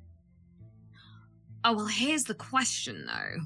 So what I'll say is he's a very, very large creature, but as he reaches down with his talons and pierces your torso, you grab him by the back of the head and bring his head in, and you can just see this large... I want to be like nose to nose with this bitch. That's it, and he's got this shit-eating grin, this lashing, massive sort of hot tongue sort of lashing about his face, about an inch away from yours, as his eyes stare deeply into yours as you grab the back of his head. Do you want to describe your crescendo for us? Yeah, like I said, so I'll kind of reach up, I'll grab him by the back of his head, and then I want to make him vulnerable to slashing, radiant, and fire. Hold on. I think. Vulnerable to slashing, radiant, and thunder, did you say? Fire. Yeah, let me just check what my bloody fucking sword... It's a flame tongue. It's a flame tongue. It's slashing, right? Not piercing. It's a rapier is slashing or piercing. It's not a rapier. It's a long Rapier is piercing. Oh, it's long sword is slashing. Oh, it is. It's a slashing for a so longsword. Yes. Yeah. So slashing, radiant, and fire. And I also know any of his vulnerabilities. I think. Well, you don't know his vulnerabilities because you've just set them. But you know that he is Resistances, then. He has no resistances, but he is immune to cold, fire, and poison. However, he is no longer immune to fire. He is now vulnerable to fire. He has condition immunities. This wasn't in your spell, but I'll give it to you anyway. He's immune to charmed, exhaustion, frightened, paralyzed, poisoned, and stunned. Okay. And as a bonus action, I will cast Hexblade's Curse. Certainly. But yeah, I want to just be nose to nose with him. Okay. You know, I'd really, really hoped that we could talk like grown-ups. As I said, but clearly someone hasn't developed out of the infancy era, so I guess we're doing this. Just know this. If I die, your fucking precious Balor is going to die right along with me. Do you even know what it is? Doesn't matter. All I know is how to kill it. Sure thing, little man. As he strikes you with a couple of strikes. So first strike, he will bring his talon up and slam it into your rib cage. This will be a plus 19 to hit, so that'll be a 26 to hit. What the fuck? Yeah, I don't think I can block that. Hang on, what am I, 19? Even if I cast shield. Shield is a plus 5, so you wouldn't be able to block that. Yeah, it's not going to do it.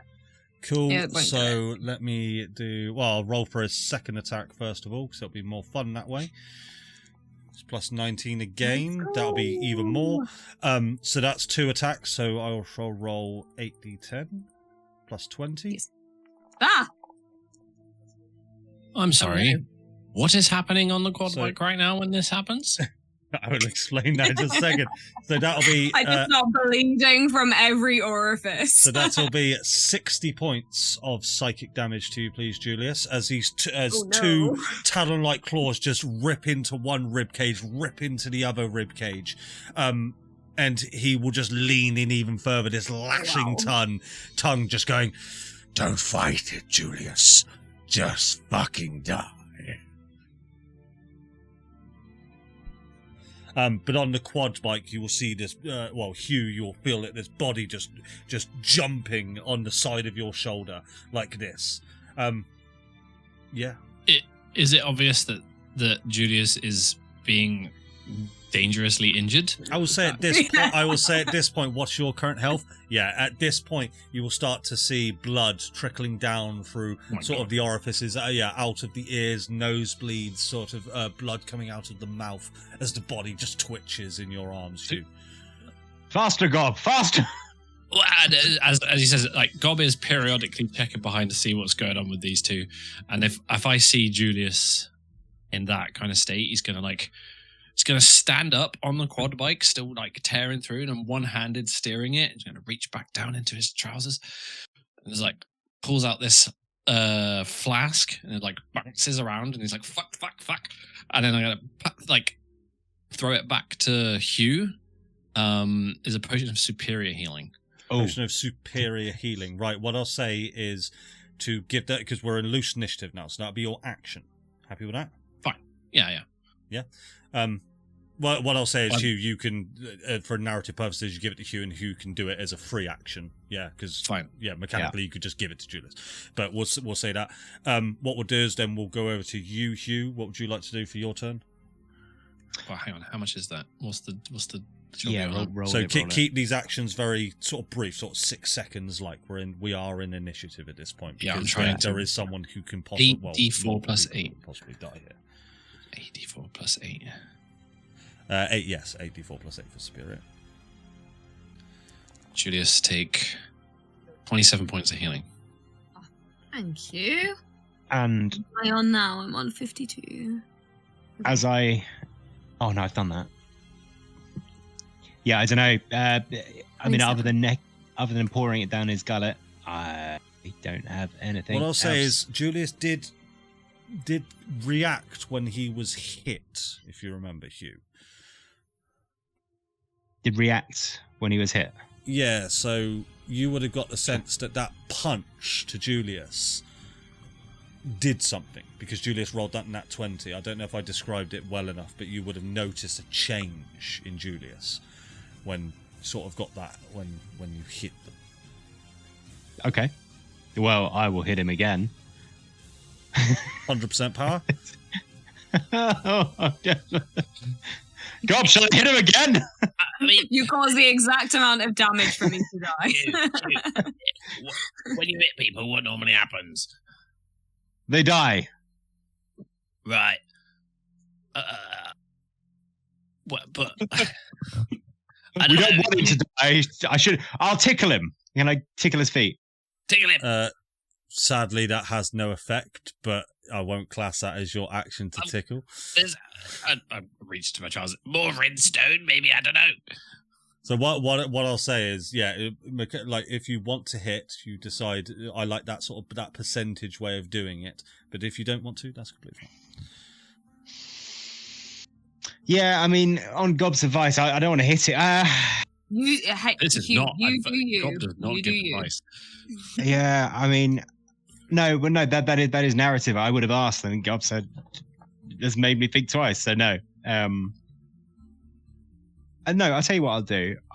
As I'm pouring the potion down his neck, I'll hold him tight and close, and I'll just whisper in his ear, "Come on, Julius, you can do this. Wake up. You've got this." Just constantly give him some encouragement. Perfect. I was sort of hoping this would happen. So you've realised that hitting works, but you have also realised this will work. Julius, I need a wisdom saving throw, please. Julius, don't roll horribly.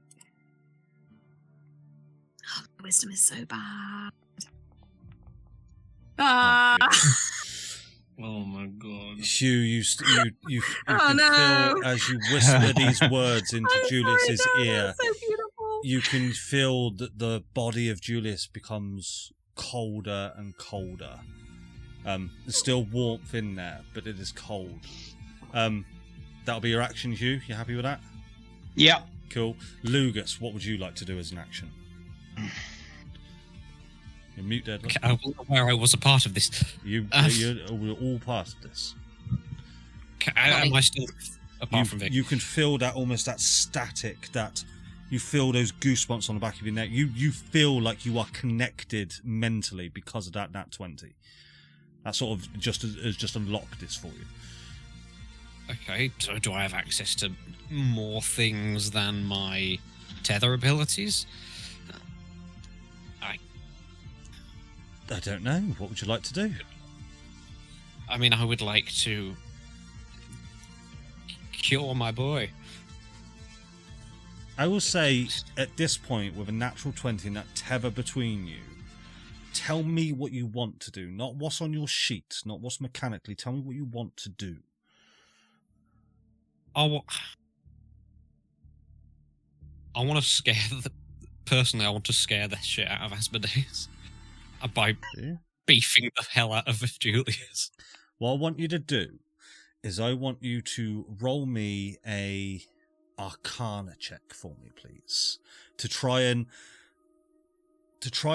push your telekinetic abilities, your divine abilities, and to really focus on that bond between yourself and Julius.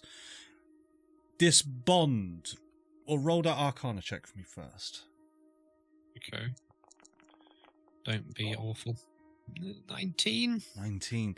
This bond between you two, it feels new, like something has changed with this bond, but it also feels familiar to you. As much as this feels like an arcane bond or a material bond as it exists, but you feel a lot more in tune with it now. Whereas it doesn't feel just like this bond that's between you. This bond exists with other people. You feel this same bond, the same bond you feel with your brothers, Atticus, Alexis, Magnus. You feel the bond with all of them. Perhaps not Janus. Perhaps it's a little weaker with Janus. But it's still there nonetheless. But it's that bond that you feel between them. And what I will say is, you know the exact location now of Julius, and you can feel that this bond is getting stronger and stronger with every passing second, almost like Julius is moving closer and closer. But with a 19 Arcana, what I will say is, this bond and your divine telekinetic abilities will allow you to enter this space. You can go to Julius's mind if you would like to. Yes, please. Yeah? Yes. Cool.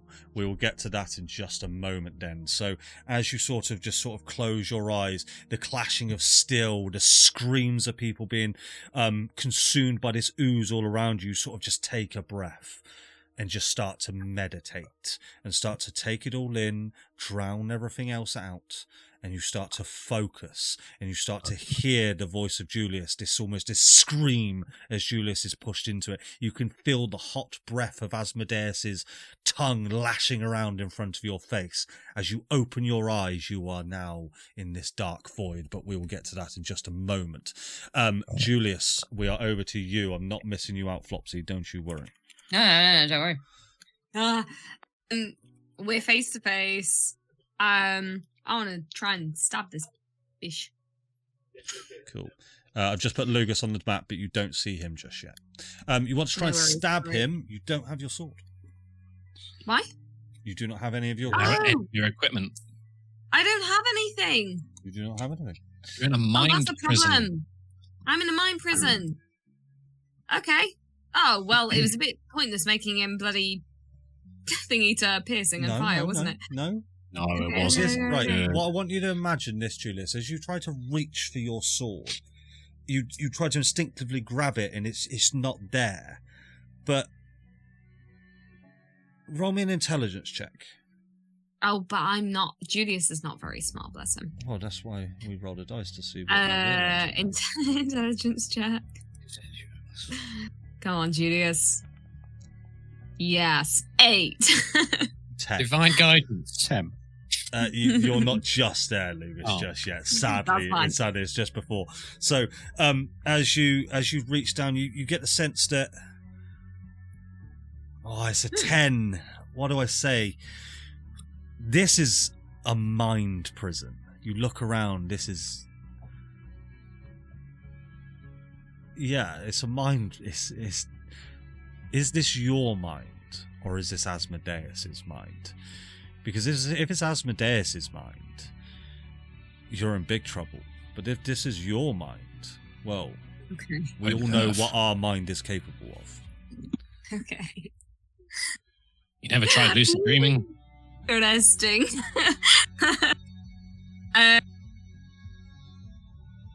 Okay. Right. With that revelation, and also I'm like, where the fuck are my 16 swords that I always have on me all the time? We're nose to nose. I'm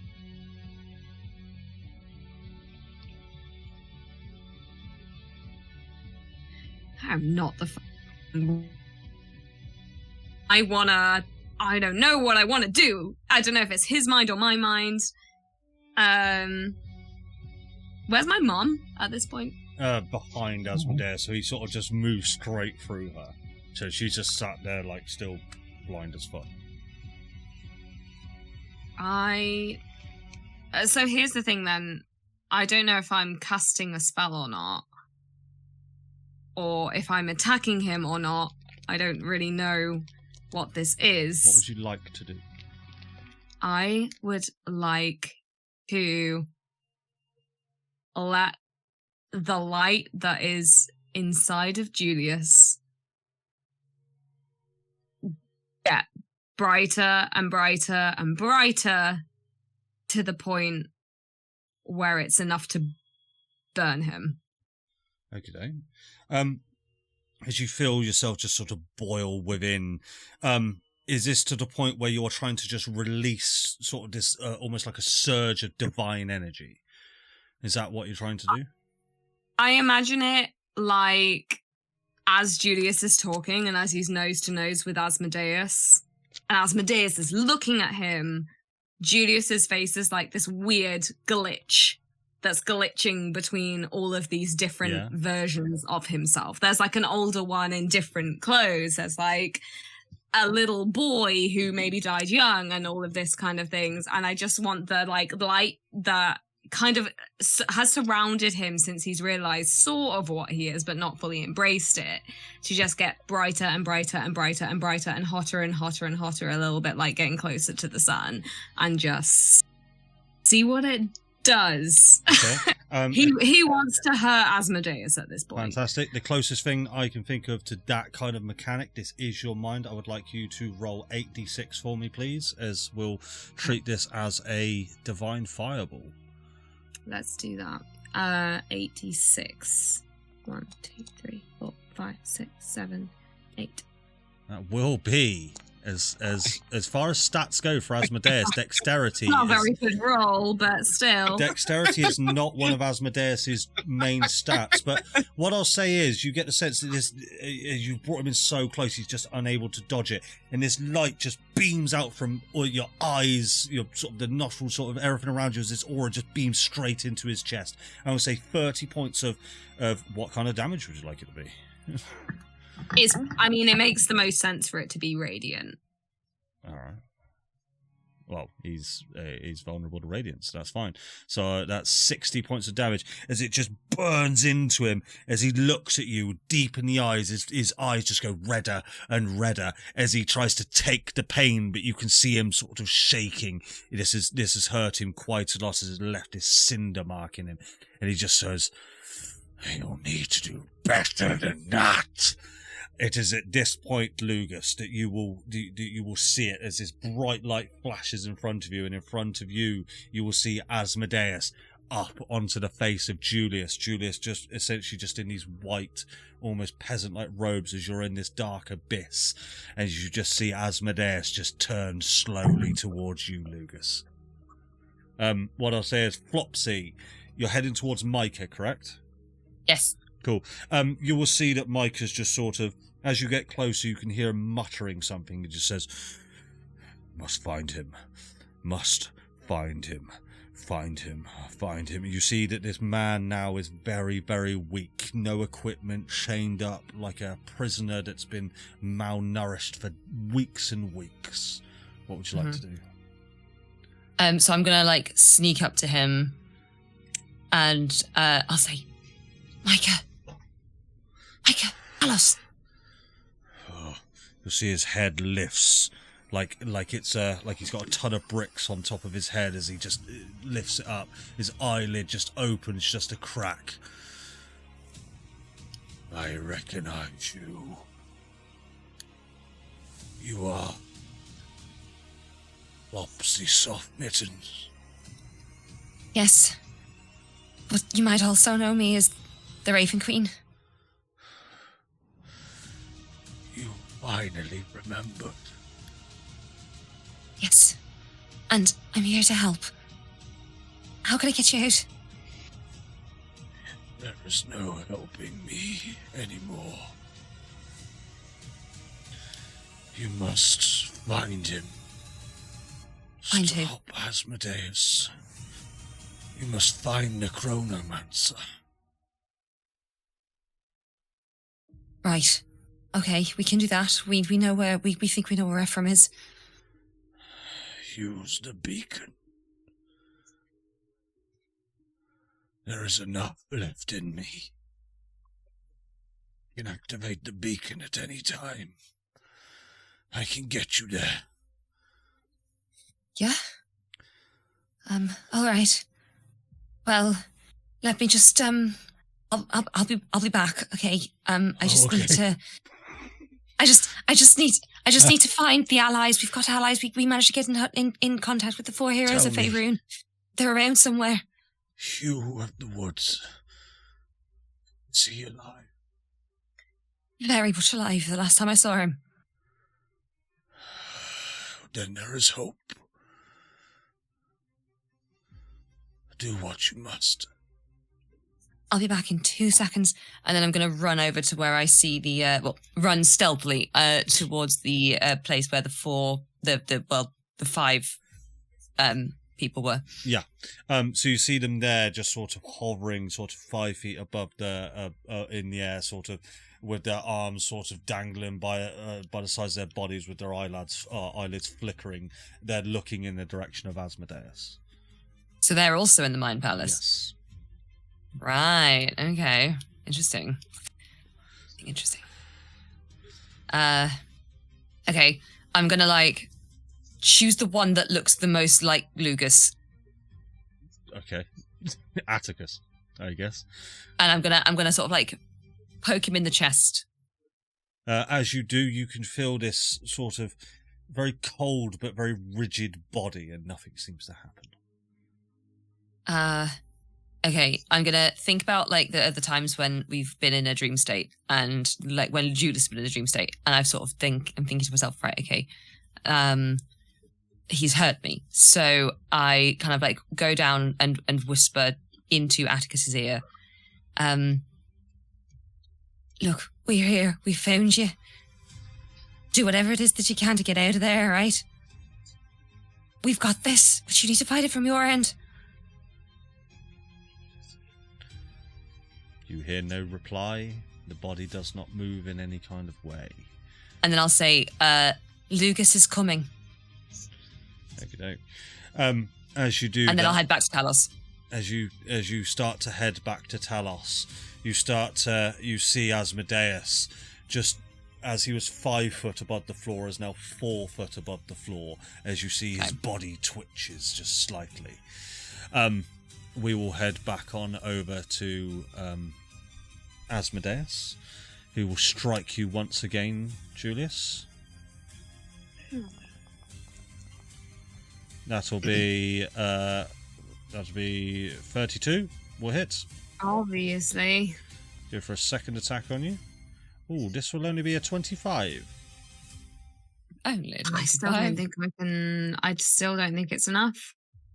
Even if I cast shield, it's only an extra 5. Sadly not. 24. So this will be another 8d10 plus 20 damage as he drips his claws into you. So that'll be 70 points of psychic damage, please. Ooh. I think I might be dead. Hang on. Hang on. Am I? Oh, just. Yeah, you're right. You're right. You are good. You're right. Cool. I mean, I'm doing great. I'm not dead. One claw reaches into your abdomen and he almost reaches in and starts to mess around with your internal organs. But his second one, he will place his claw on your head, and you hear a crack as your skull fractures, and you get the sense that you are very, very close to death now, Julius. Lugus, you see this happen, and Asmodeus turns towards you. You? How? And what I'll say is we'll go to Lugus and then to Hugh. Oh, okay. Oh, could I have taken my legendary action after his turn? You sure? Oh, Do we okay. get legendary actions? You do. You still got them. Yeah, Oh, I didn't think I still had them. Oh God, I can't even remember what they are. What would you like to do, Lugus? Yeah. Flame strike. Flame strike. Go for it. Bam. Maybe not hitting Julius. Fuck me. He is 27. What the fuck? He is not dexterous whatsoever. I have built Lucas as a glass cannon, Jack. He is the easiest to knock down. What you will see is, you can describe this flame strike in a second, but normally with a flame strike, any sort of arcane ability like this that requires somebody to dodge the spell, otherwise it hits with full force, you get the sense that creatures like this, divine creatures, powerful creatures, normally have the ability to look to their inner power and use some kind of legendary resistance. You get the sense that he's not using these, whether he's choosing not to or whether he is incapable of doing that in this location. You can't be quite sure, but I just wanted to make you aware of that. Please describe your flame strike for me. Well, basically, he looks up, sees Lugus, is shocked and stunned, and then the sky falls on him. That's it. As you look up to sort of this black abyss, just this pillar of flame just drenches him as he doesn't seem phased by it, but then this fire roils around him and just starts to burn him, and he looks confused, he looks angry, he's enraged as he stares straight at you, Lugus. And he's also vulnerable to fire. He certainly is. 56 points of fire damage as it just starts to burn these. And it does 8 points more radiant, which will double to 16 more radiant due to radiant soul. Yes. Yeah. Well. Oh yes. On that. So that is 72. No, 62. 72. 72 points down. So you see these scales start to burn off him and almost go up with the pillar of flame. Lugus. Is that the end of your turn? That was my legendary action. All right, sorry. What would you like to do is what I'll say is just to sort of keep it brief then. Sort of tell me narratively an action that you would like to do, just so we can flip between it. Oh, yeah. Heal my boy. Heal your boy. What would you like to do that with? Cure wounds? Yeah. Cure wounds. For that one, he will use his reaction to counterspell it. So you little bitch. he will counterspell him. You're going to counterspell him? Yeah. So he can only cast spells at 9th level, so you will need to roll. So that's a D20 plus your spellcaster modifier, DC 19. Only cast them at 9th level. Okay, well, my automatically cast it at 5th, so that's... Yes. Well, it doesn't matter. So it doesn't matter as long if in 2014 rules, if your counterspell level that you're casting out is lower than the spell you're trying to spell, it's always 10 plus your spellcaster modifier. I gained some adds, don't I? Or not? Nope. Okay. No, it's just not. a flat roll. Yeah. It's just a roll. It doesn't matter if it's 1 under or 5 under, you still roll. Correct. That's depressing. Yeah, it is. Yeah, I believe that should be. Yeah, no, that fails. That will fail. So as your cure wounds, as you try to place your hands on Julius, Asmodeus just flicks out this sudden red beam of energy as it smashes your hand away as he just goes, Not today, Brosdale. Could you, not? Cool. Why do you keep doing this, my guy? Where? Hey, just stop being such a jerk, man. Yeah, I As bet you he's got got no hold of your head and is crushing your soul, your skull, Julius. We'll flip on over to Hugh. Hugh, what are you up to? May I please do a medicine check on Julius? Go for it. And I'm specifically wondering, it's a bit meta, but I know, Darren knows, that he's taken a hell of a lot of damage and he must be very close to being dead. Does this feel like the body of a person who is very close to being medicine dead? check needed, dude. You can just see blood coming from it, the temperature of the body that I described before. I would say that you are a seasoned adventurer. You know Julius a lot. No check needed. He is on death's door. So he will unclench his hand, definitely not punch him. I mean, honestly, I have no idea. I've got nothing else. Where is Team Quad Bike in relation to everything happening in that massive square of shit? I would say quite a way off. So you've got way off. Well, yeah, you've got these are 6-second rounds, and you were a mile and a half away from the center of the city. Oh my god! How fast does this thing move? It moves. I think it was 150 feet per round. I think I said. Yeah, it was pretty. Oh my god! So somehow, Hugh, we have to keep him alive long enough to get there, and then what? Not necessarily. You know that speaking or hitting him has an effect. So yeah, I know what I'm gonna do. All right. What I'll do, I will just continue holding him close and really just kind of, close my eyes and just keep whispering encouragement into his ear. And I'd like to attempt to pass on my heroic inspiration to Julius. Oh, How would you do that? How would you do that narrative? It would be. I mean, as I say, I'm just really. I can feel that something's going on. I'll tell you what it will be. As I'm kind of holding him, and a single tear will fall from Hugh's eye and land on his cheek. Rules lawyers, fuck off. I know this isn't rules as written, but that's fucking cool. Yes, you can give heroic inspiration to Julius as a tear lands on his cheek, because I love that. I think you can do that. You can't give that. You can only when you receive them can you give them away. Oh, you see what I mean? So you can't just give. You just give them. I thought you just give them away. Oh well. Sorry, rules lawyer, for calling you out. If that is really sorry. What the hell, man? Uno reverse. I'm so sorry. I think you can do that. Well, technically, but as this tear sort of rolls down the cheek, and sort of you see the sort of the tear moisture mix with the blood running down, you feel, or you see just this shining little bit of light glimmering off you. You get the sense that you've done something there. But is there anything that you would like to say or do? No, I mean there is nothing else. As I say, it's just this litany of encouragement which has been whispered in his ear. Okay, Julius, roll a wisdom save. If you, as you are, I'm still going to follow this mechanically. Yes, Can I will try my best. Wait. Can I do my thing first and then hope to give Julius advantage on this? I'll allow that. Yeah. Okay. I will turn. I'm still fucking tearing this quad bike through the city with El Gondo Nav pointing the directions of Left. where we need to get. Right. Yeah. This rope is chafing. In 200 yards, turn right. Yes. Do a U-turn. But Gob is constantly checking over his shoulder to see what the situation with Hugh and Julius is. As you do, you could just see this ooze just going. So I mean, Gob's not bothered. Like, he's just fucking. But he will see this tear kind of fall from Hugh and kind of feel emotional in and of himself. And I want to cast a message to Julius.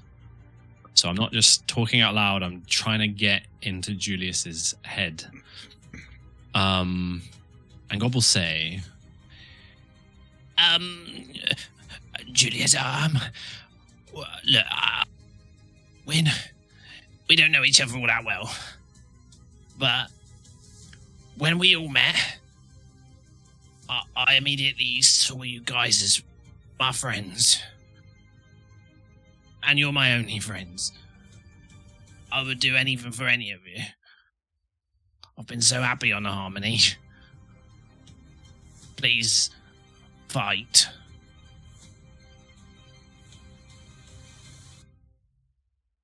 Oh shit, dude. I need a Rolling that one up. You guys are killing me this session. Roll a wisdom save with advantage. Oh god! Right, guys. I pray. Like, I can't control the dice on the screen. I hope they're okay.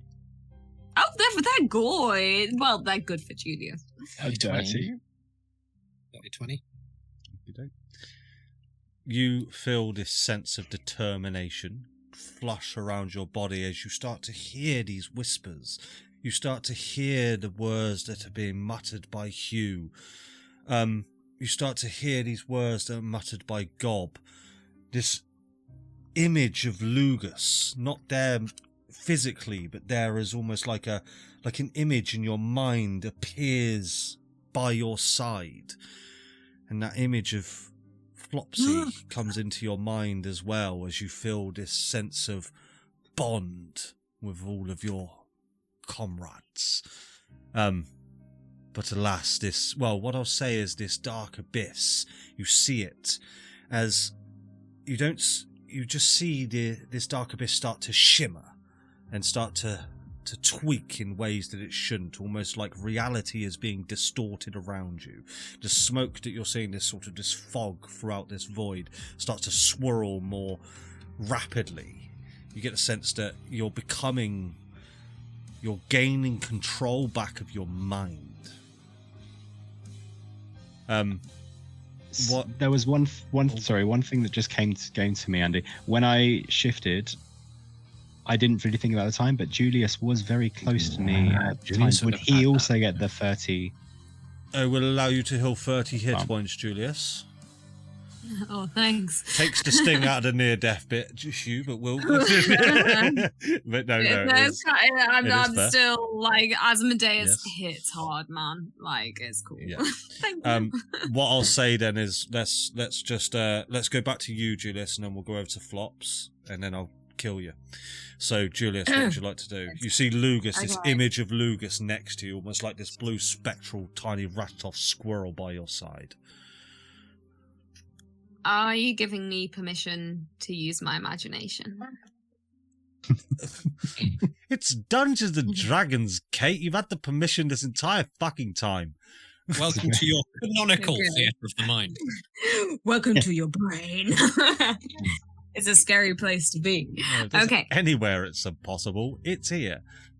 I'm trying to think it through. Like, Julius and Asmodeus are like this. Lugus suddenly appears and he's like, wow. And then I feel like definitely he feels Hugh holding him close and like the tear on his cheek, and he sees this apparition of Gob and is momentarily disturbed until he realizes the very sweet sentiment behind it. And at this point, Julius is absolutely fucked as well. He's very, very bloody, but he will look at Asmodeus and kind of half smile at him. No, it's not cocky or arrogant. It's just a bit of a smile. And then a little...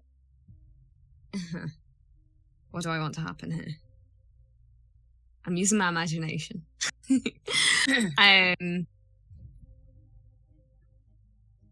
I remember, like, when we had conversations of, like, what divinity is Julius? Like, what is he the god of?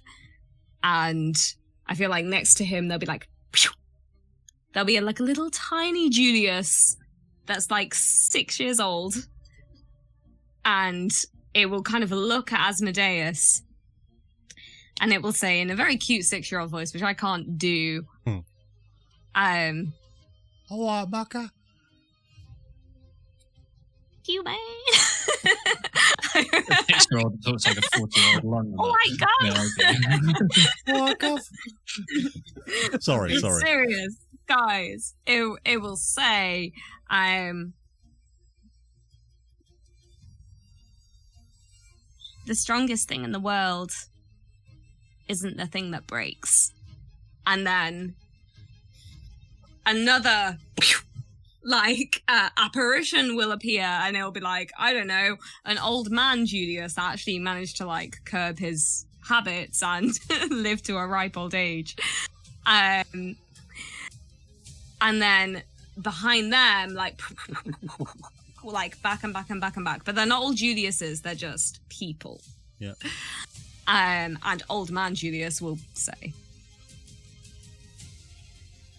it's the thing that isn't scared to be broken. And then, very much like weapons, if you guys have seen that. And I can tell by the look on everyone's faces, no one has. I just want all of these apparitions to fucking descend on Asmodeus, like as one. And as they do, they just all tear into Asmodeus, but they all just float through you, Julius.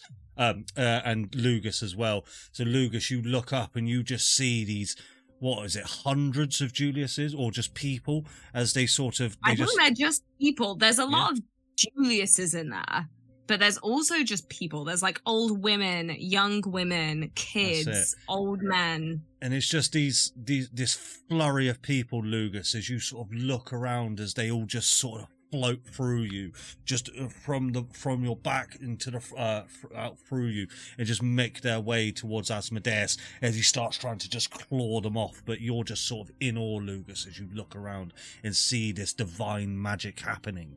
Sort of to you is you're the most in tune with the divine from your background to now where you are now, but this is what you're seeing is what can only be construed as a miracle.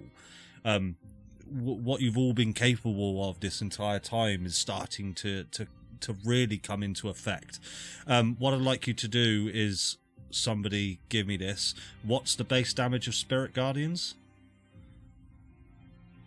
Is it? Oh, hang on, I have got it. Let me check. 3D, innit? 3 or 4d8. I think it's 4d8. So can you roll me 7d8, please? I'll do it as an upcasted Spirit Guardians.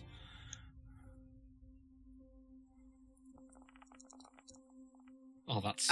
would have been nice to have some more sevens in there But and that less is- ones. But that is 23, I assume, radiant damage from Yeah, Spirit yeah. Guardians, so 46 points of damage as they swirl around Asmodeus, and he starts hitting them away, but these spectres just push themselves into him and then explode as they sear his scales and his skin. Some of his, his scaly armour just starts to crack and smash off of him. His eyes glow red, and he gains more rage within him. Flops, we will go over to you. Okay, so I'm going to go back to Talos, and I'm going to say, do it. Get me there.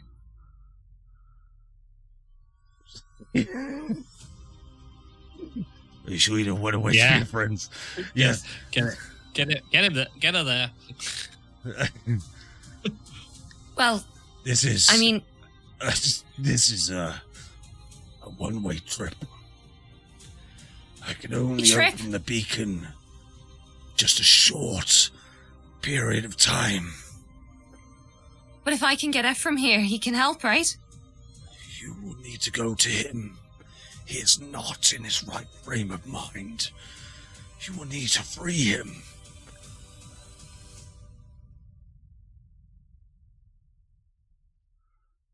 I can, of course, do it if you'd like to. Well, Are you sure you want to not?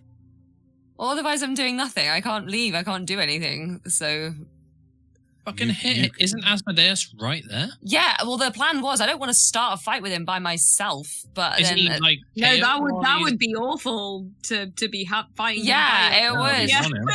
What So I would my- say is you get the sense that Asmodeus is there. He was sort of floating. I'm not trying to steer you in any way. You do whatever you would like to, honestly. But he was just sort of hovering 5 feet above the ground and is now sort of come down by a foot under a certain trigger. But honestly, Flops, you do whatever you like. If you would like Talos to activate that beacon, he will activate that beacon. Rum is gone. Yay! Where's Rum gone? Why is the rum gone? Where's the rum gone? Yep, it's special. my feature. my plan was, like, to open the beacon, hit Asmodeus as I was leaving, and then get Ephraim down so that we actually have, like, a chance. Because currently I've got no help beyond 5 unconscious people who may or may not wake up. What I will say is, you will understand that wherever Ephraim is, which you are not sure of, but what has been sort of explained to you thus far is Ephraim was placed somewhere that could never be found. Gattus never intended anyone to ever find Ephraim ever again. So, and when Talos said, find the Chronomancer, you get a sense that in his voice that could be a hard thing to do. That's what I'll say to you. Sort of, in a mechanical sense, it might mean that you can't just zoom up and then come back down again. So that I just want to make you aware of that, yeah? But if that's what you would like to do, more than happy.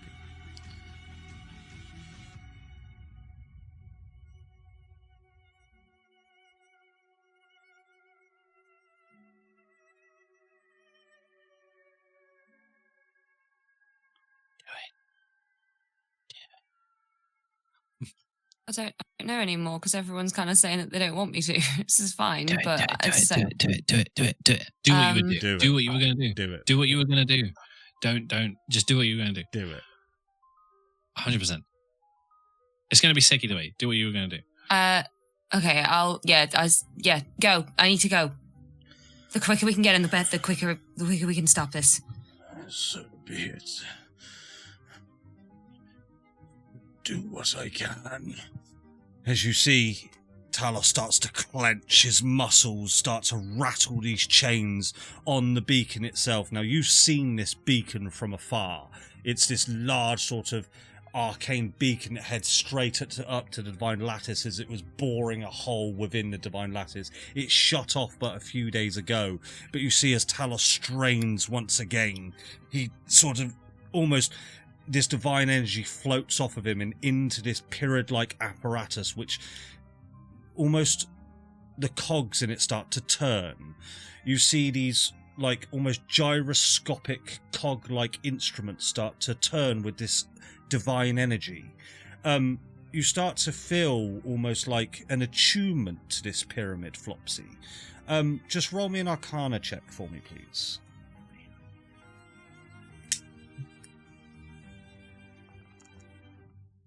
10. All right. You don't know too much, but that's probably all I'll say is you yourself and you see as Micah, you both feel in tune with this pyramid type apparatus, as it were.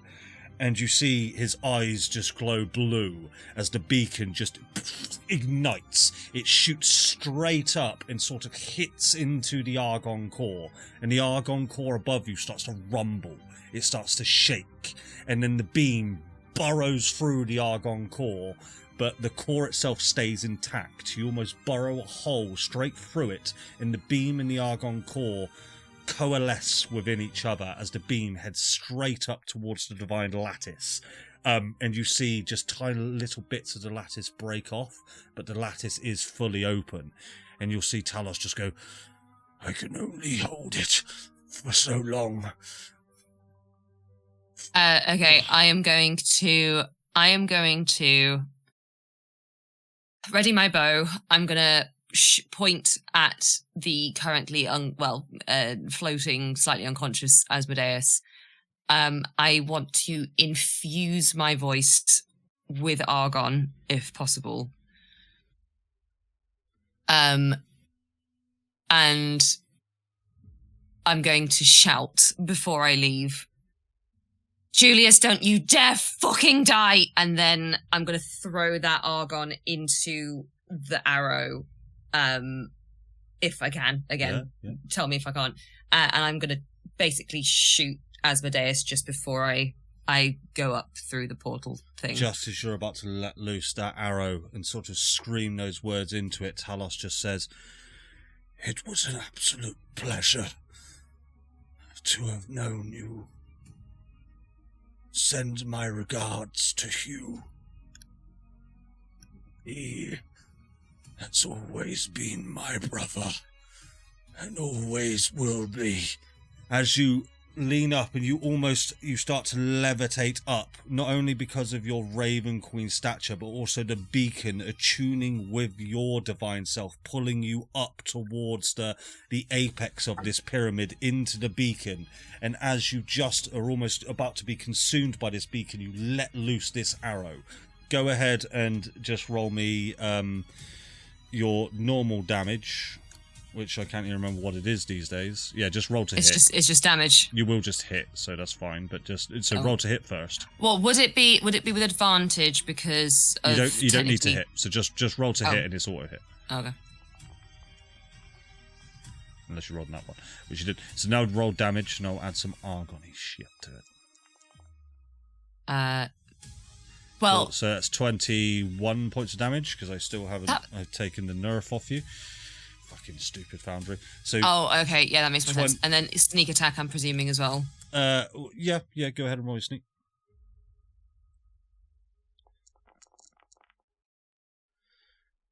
Cool. So 26. 21, 47, and then go ahead and roll me 4d10 for me. As the end of your arrow, not only is it sort of this necrotic wave of energy, but also now this orange, blue, black energy starts to infuse with it for an extra 12 points of damage as it stings straight into Asmodeus' chest, and you see him he doesn't react to it, but you see this argon and necrotic energy start to spread across his torso as he comes further down from levitating. And just as you get enveloped by this beacon, you see his eyes just open and stare straight at you, Flopsy. As you are enveloped by this beacon, you will just see a flash of white, bright light as it turns to darkness, Flopsy. Okay? So, we'll move back over to you, Julius. What would you like to do? Actually, no, we won't move over to Asmodeus first. Sorry. Yes, my apologies. Asmodeus, you job. 19. So that'll be a 27 to hit. Yeah. I can't stop it. This will be a 26 to hit. Yes. I cannot prevent it. So because you're on so low health, I'll do this individually. So 4d10 plus 10. Oh, it is That'll gonna be be 37 points of damage. Yep. Okay. Oh. Okay. You still up? Yeah. Okay, so here's another 4d10 Sorry. plus 10. No way. This is for the second attack, so that'll be 29 points of damage, psychic damage. Yes, I am Can I out. use my free action to take all of them? You can Ooh. you want to take, so there's 2 attacks. What would Both attacks, please. you want to take both attacks? You will Yes. need to, so that'll be, so just mechanically first of all, so that'll be 46 points of damage, Lugus. So give yourself that health back, Julius. Lugus, describe how that looks to us. What am I getting back? Sorry. Put yourself back on whatever HP you were at the start of that. What was It like? was, I think it was like 39. Okay. I can't. I think it was that. Looks right. Yeah. Describe to us, Lugus. The visual of her taking damage in this mind realm? Is it actually just slashing her? Yeah. Slashing hit, You physically see like Asmodeus just clawing, and you hear the cracking of Julius's skull as you see Asmodeus about to essentially puncture into Julius's skull and just annihilate his mind. Basically, as Asmodeus goes for these 2 claw attacks, his hands pretty much just like phase through Julius and leaves like this like a golden like metal flake after effect behind it. And I look like a drop of blood just drips from Lugus's snout, and he like clutches his chest. I hate this so much. So go ahead and take that damage for me then, please, Lugus. That'll be 46 points of psychic damage to you. Fantastic. I'm not concentrating on anything. Yeah, I don't know why that's coming up. We will flop on over to you, Julius, who's just as you feel your skull getting cracked, you feel it puncture, but at exactly the same second, your skull just reconstructs itself, and you just, I don't know, Lugus, you make a squeak or something because you took that damage, and you would hear it, Julius.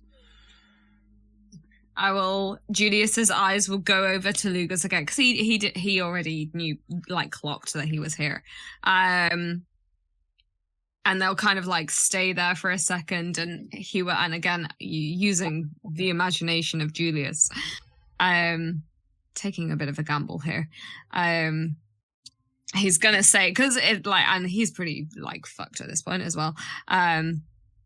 He'll just say, "Get out." But then he will look at Asmodeus, and he will say with a stronger presence, "Get out." And he's going to essentially try to expel him from his brain. Okie doke. What I would say is, as he does this, and as you speak those words, you can see this necrotic, almost disease come across his chest, just like the one that's emanating now up your neck and up to your cheeks. And you see it come across him. He doesn't seem to react at first, but then he looks down. He looks to you, Julius. He looks to Lugus. And with your sort of high charisma, you see this fear in his eyes as you see this wound opening up on Asmodeus's chest. Get out! And he'll scream it, but I won't scream it because he'll yell it very loudly, which I will not do.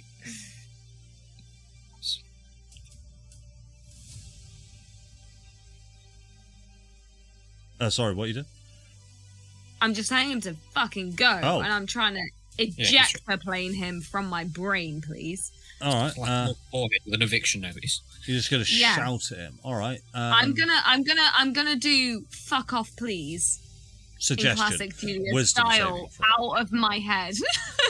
Technically, that's command. You're thinking. Yeah, technically.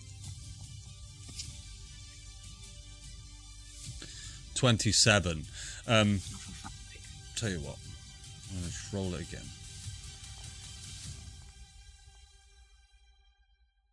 That'll be 15. What I'm going to say is, I'm going to roll that with disadvantage, mainly because of the wound that has just appeared on his chest. He's looking distracted. He's looking fearful. And that brings his wisdom down. So I'll say that is a success. What are the command words that you're speaking? Fuck off, please. Fuck off, please. I mean, okay, so the exact words were "get out," but the intention is "fuck off, please." What I'll say is, you start to see this dark void around you start to twitch once more, start to shake. You see on Asmodeus's torso where this wound was, this necrotic sort of hole that's emanating in his chest. You now see a wooden necrotic arrow coming out of the chest. You know this so as much as Flopsy's. And you see that this infernal, almost magma pus starts to ooze out of his body. And he starts to almost fall to one knee, but then brings him back up with some resolve left. We'll cut back over to Hugh on this one then. So Hugh, what would you like to do?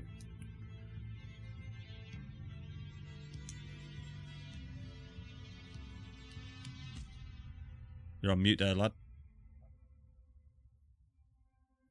I've got very little to contribute other than what I'd like to do. What I'd like to just explore. I'd like to just can I just feel Julius's pockets and just get an idea as to where his possessions are, and specifically, if there's anything card shaped in any of his pockets. Oh God, no! From the deck of many things. I assume that would just be on your person somewhere, Julius. Yes, you. Yeah. So I would say, yeah, you will find it. Can I? What I'd like to do, I'd like to get it out of his pocket. So these are essentially in a top loader. Yeah. Yeah. And what I'd like to do is I'd like to just place in his hand and take his other hand and just grip his fingers around the top of it. And then I'd like to ready an action, please. I shan't ask what that action. I shan't ask what that action is. I think I know what it is. Yeah. What if you rip death? Yeah. What if? What if? I mean, the chances. What It's if? gonna happen anyway. I'm sure it won't happen. I'm Yeah. going to need to bring up my other thing. We'll flick on over to Gob. Okay. We're still a way out. Aren't we? Yeah. You are. You're. It's Bombeldo, fucking Elgondo. Elgondo. Can he not teleport? Of course I can. I'm tied to a fucking quad bike with only one arm free. Elgondo, save me, please. This is a tiny bit meta, but only because. Oh, you're joking. I don't allow meta in my session too. All right. What I want to do is, well, first, yeah, and I put them into my inventory as boom boom balls. Yeah. Oh, yeah. The boom balls. That's what it is. I've got orb in my inventory. I haven't put them in. How do you add things? I've got 3. I've got 3, but Hugh, I might ask for more.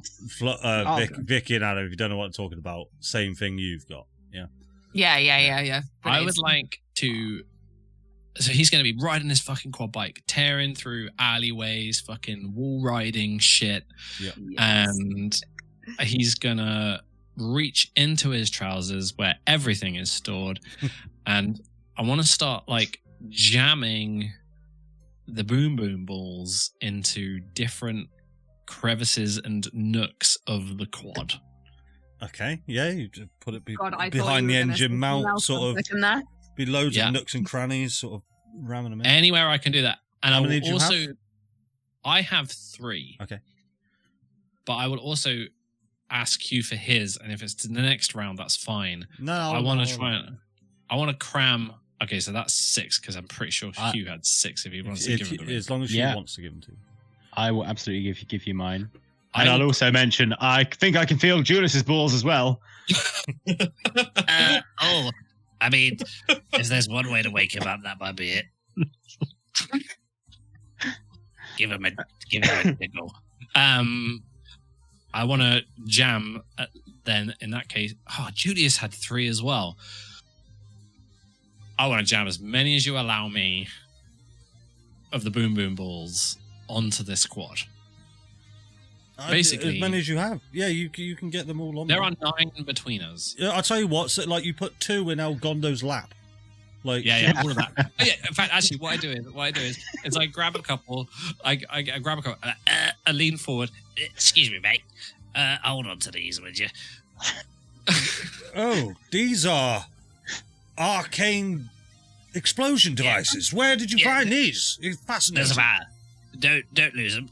And then I'll take another one. I'm like, never mind. And I'll just quickly stuff one in his mouth. And then anywhere I can jab these things onto El Gondo, I will. Under his hat, everything. In the quad. There are 9 boom balls on this quad. That is what I'm going to do this time. Okay, that will be a big boom. Yes. We will then flick on over to. I've made a nuclear bomb. Hopefully. I'm going to skip you. Well, I'm not going to skip you just yet, Flopsy. But this bright white light will flash in your eyes, and then it will just get darker and darker, and you start to hear this almost like a drum beat, this beating of a drum sound as it just boom, boom. And you also find yourself in a dark abyss, but you can see beneath your feet is this cobblestone walkway. As you look around, it's just black abyss everywhere. But you just see in front of you this cobblestone walkway, and about 60 feet in front of you is just these 2 large steel double doors. Almost like you're in like a dark corridor, but you can see that these paintings start to emerge on your left and your right as you look down this abyss-like corridor. Anything that you would like to do or say at this point? The steel double doors, Yes. are they locked? So what I'll say is, as you make your way forward, these paintings, as you see them, they start to move. Almost the imagery in them starts to change, starts to shift. But as you sort of move past them, you get to the double doors, and they are like not just locked, but almost like hermetically sealed.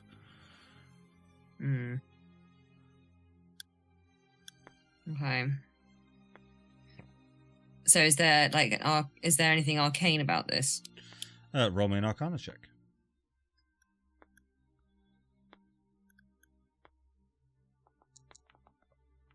No. No. All you That's see it. is that, like, imagine the paintings from Harry Potter, just from where you were. Yeah, yeah. So the imagery starts to move, but that's about as. Okay. Well, if it's like the images from Harry Potter, do they talk? They don't. Well, you can hear voices from them. You can hear sounds. You can hear effects. But it's like you sort of walk up to them, and it's almost like a portrayal of an event that is happening in these pictures. Okay. But if that's all right, yes. Is there anything that you would like to do? Sort of. I'm just wary of time, so I'm trying not to explain all the pictures, as it were. But yeah. I want to knock on the door. Very polite. As you knock, it echoes throughout this abyss, just boof, boof, boof, boof. As you knock, it just these sound waves, you can almost see them ripple in this abyss. And yeah, just we'll come back to that then, Flops. We'll come back to that. We will go over to you, Lucas. Okay.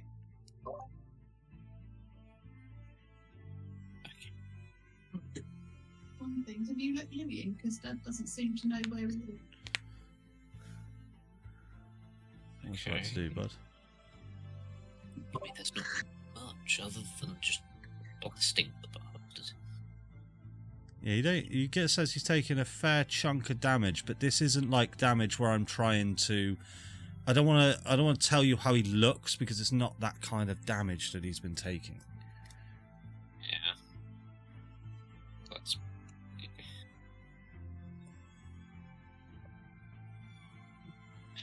Whole time not thinking about my turn. Luna, bugger off. At this point, even if you just want to do something narratively, it would have just as much of an effect. I mean, okay. As a master of the mind and a walker in dreams, would I want to just add a kick?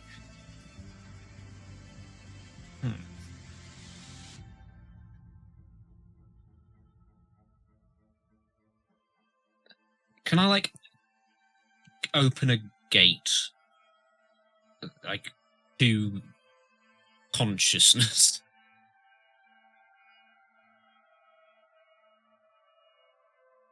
At this point, if you would have asked me at any other time, I would have said no.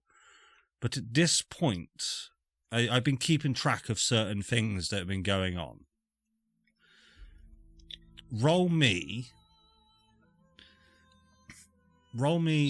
a straight intelligence check for me, please. And add your spellcasting modifier. Thank you.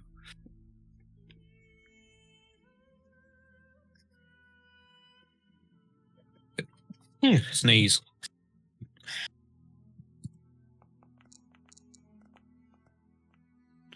21. That's going to be good. 21. You sort of look out across into this abyss, and you start to see this almost ripple-like portal start to sort of struggle to emanate, but as you can see the burning city of Neverwinter just sort of outside of it, just rippling there, but it's so weak that it's sort of it's shimmering and bending, and you get the sense that it's so weak that it's going to be very hard to maintain sort of that control over it. And what I'll say, it's for sure a concentration check to keep that open. Yeah. Okay. I would like to bonus action to cast Sanctuary on myself. Okay. Yeah. Don't worry about clicking it. I remember you've got that. Julius, we'll go over to you, and then I'll go to Asmodeus. Yeah. Me, then him? Yeah. Yeah. I'd just be able to say to I'm not anticipating it to be my both Julius Yeah. and maybe even Violetta, it's time to wake up. So I'll sort of reveal it at this point. So after every single round, Asmodeus can change the order of initiative, by the way. Right. Just to give you an insight to that mechanic. Right, where are we? The same place you've been all session, bud. Asmodeus is super, like, He's looking angered and raged. This Flopsy's arrow is sticking out of his chest. His parts of his armor is broken off. His hellish eyes are just sort of flaring up completely. Lugus is opening a portal to the side. Your mother is still there. Oh, man, this feels like an important decision considering the amount of HP that I have. And like telling him to piss off had zero effect or had some You effect? just don't know what effect it had yet. God.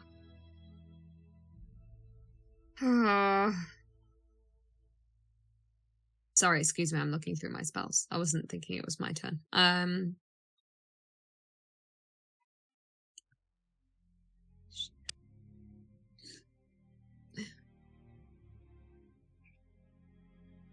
How far away from me is Lugus?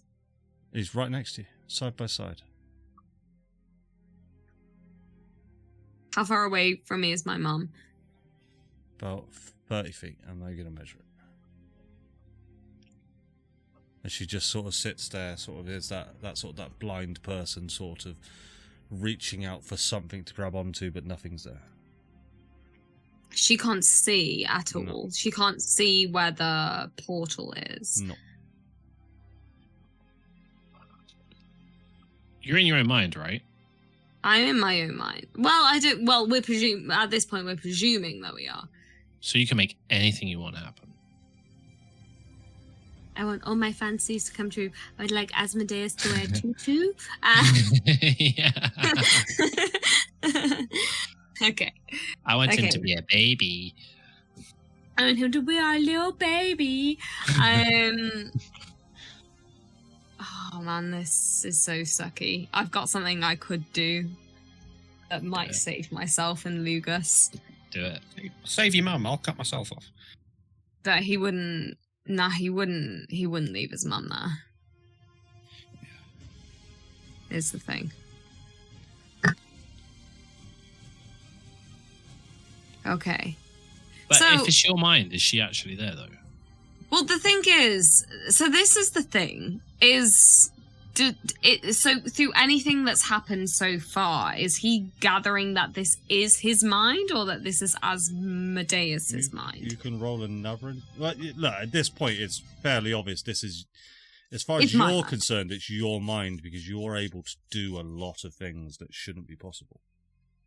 Lucid Okay. dreaming. Okay. Cool.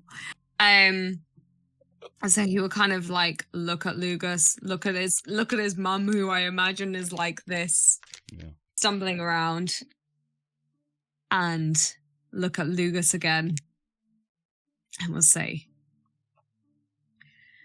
"Get her out," and I will use my action to imagine chains like wrapping around Asmodeus, and like I wanna stop him. Yep. Roll me a wisdom saving throw, please.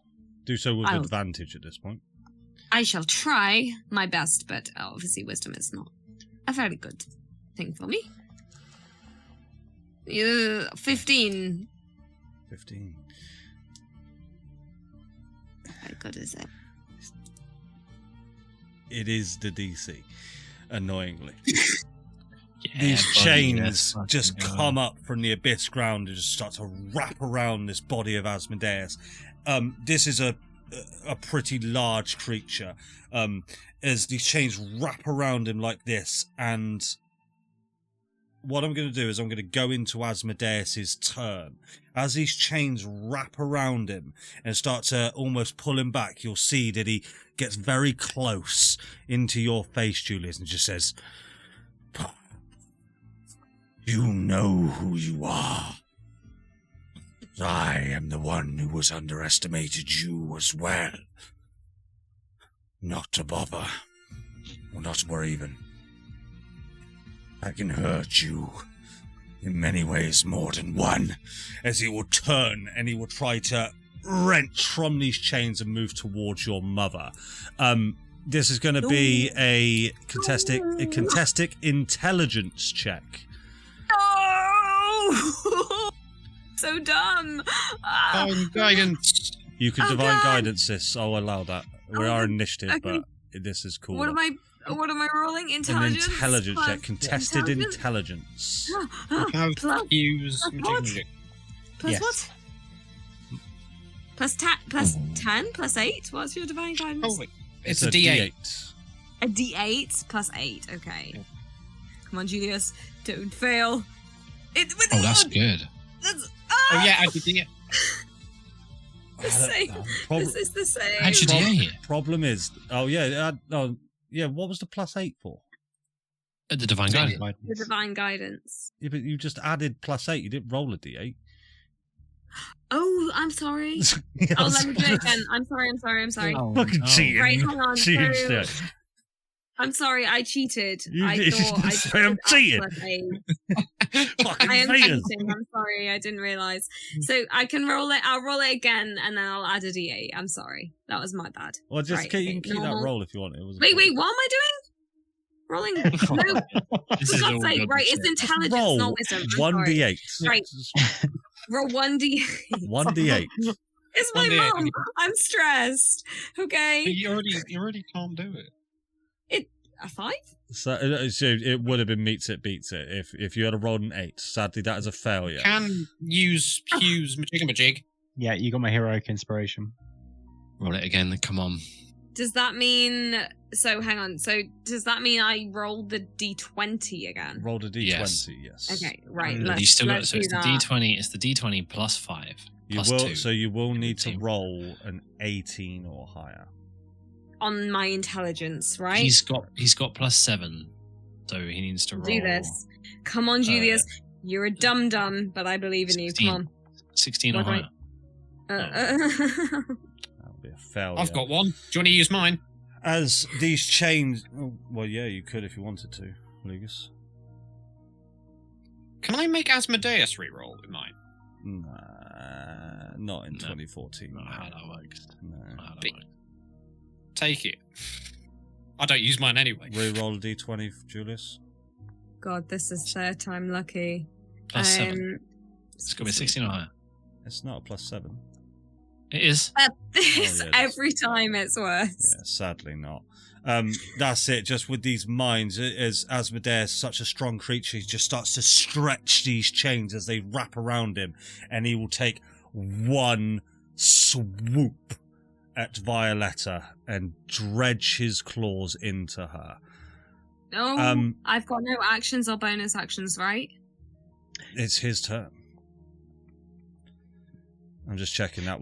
Can I just point out, all this while Hugh is doing continuous medicine checks, and the second that Julius's heart rate does something to indicate, I would like to use my held action. Oh my god. Okay. No. Before I do this next part, then you may do your held action. Would you Oh, like no. to do? Would you? Well, like it depends. I mean, what's your heart rate doing, Julius? I'm assuming. I mean, Hugh is what? 100%. As soon as like Asmodeus goes for his mum, it's like. Yeah, Yeah, definitely. yeah. So Do it, you get it out. so important to note. I'll leave this up to you, Andy. I'm using Julius's hand to pull his card from his top loader. Using okay. Roll a d20 for me, please, as you Oh, pull the no. card in this bright light, and I will tell you the color of that bright light in just a second. Oh God! Oh God! I don't know. There's a lot going on in this session. I don't know what. I don't know what the deck of many things is. What is a Okay. 10 in a deck of many things? I'm so Is that good or bad? You might I have have just no cast idea. the fireball on us, by the way. Yeah, absolutely. I'm so worried.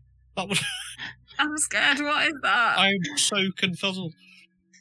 I We don't just like make your Andy's face. face bigger. What's his face doing? This is my face face. of I love the deck of many things, and this has given me Critical Role vibes. And if anyone knows, you'll get it. But, I can't stand so Just don't do a grog, man. Don't do a grog. well, Don't do a grog. technically, Please, this do a Lord of the is Crossroads. doing a grog, but Let's do a Lord of not the in the Crossroads. famous grog way.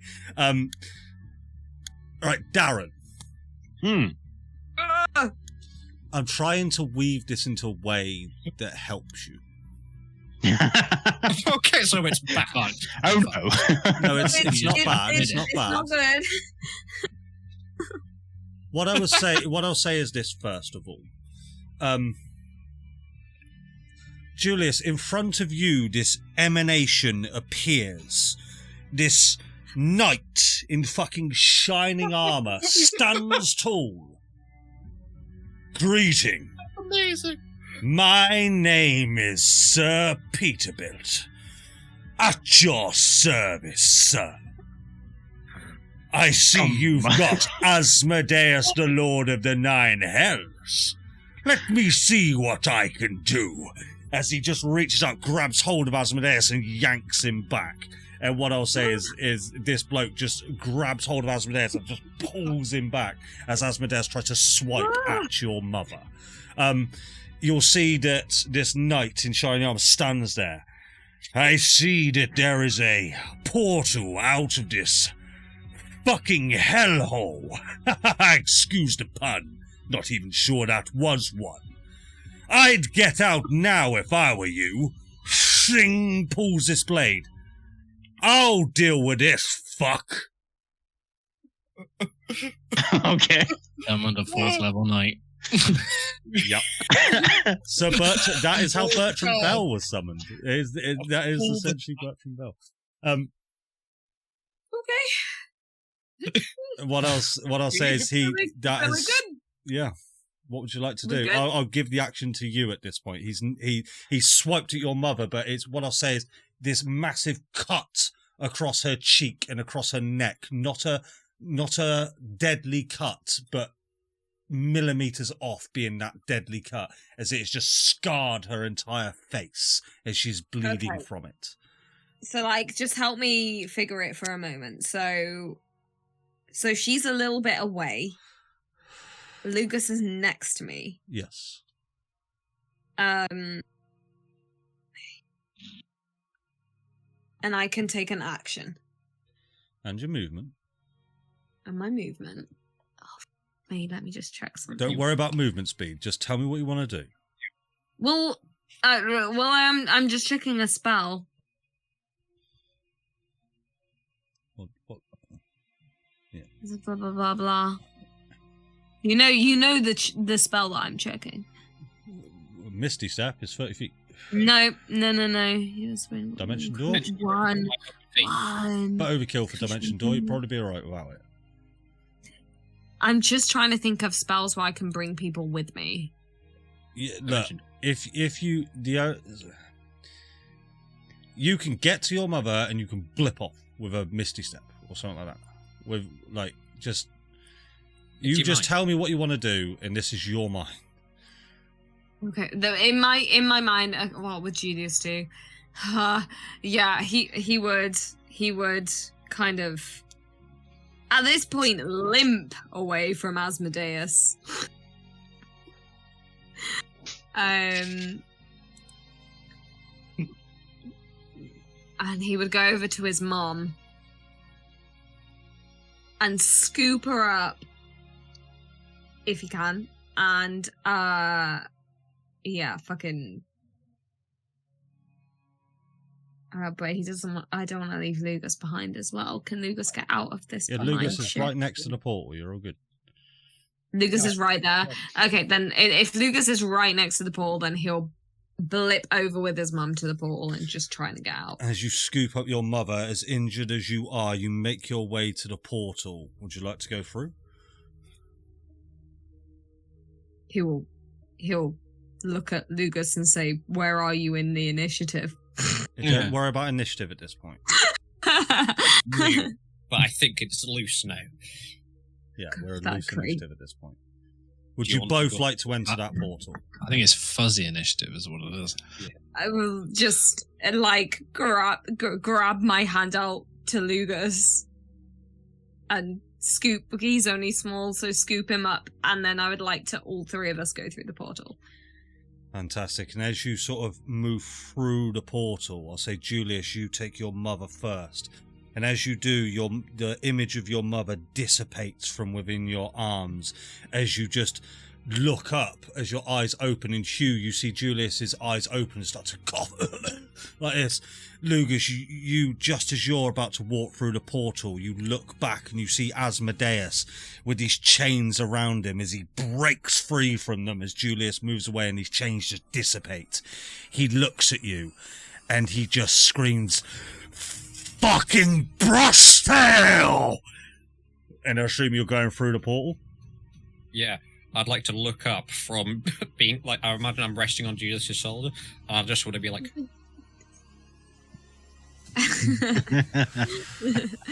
I'm gonna fuck you up so hard.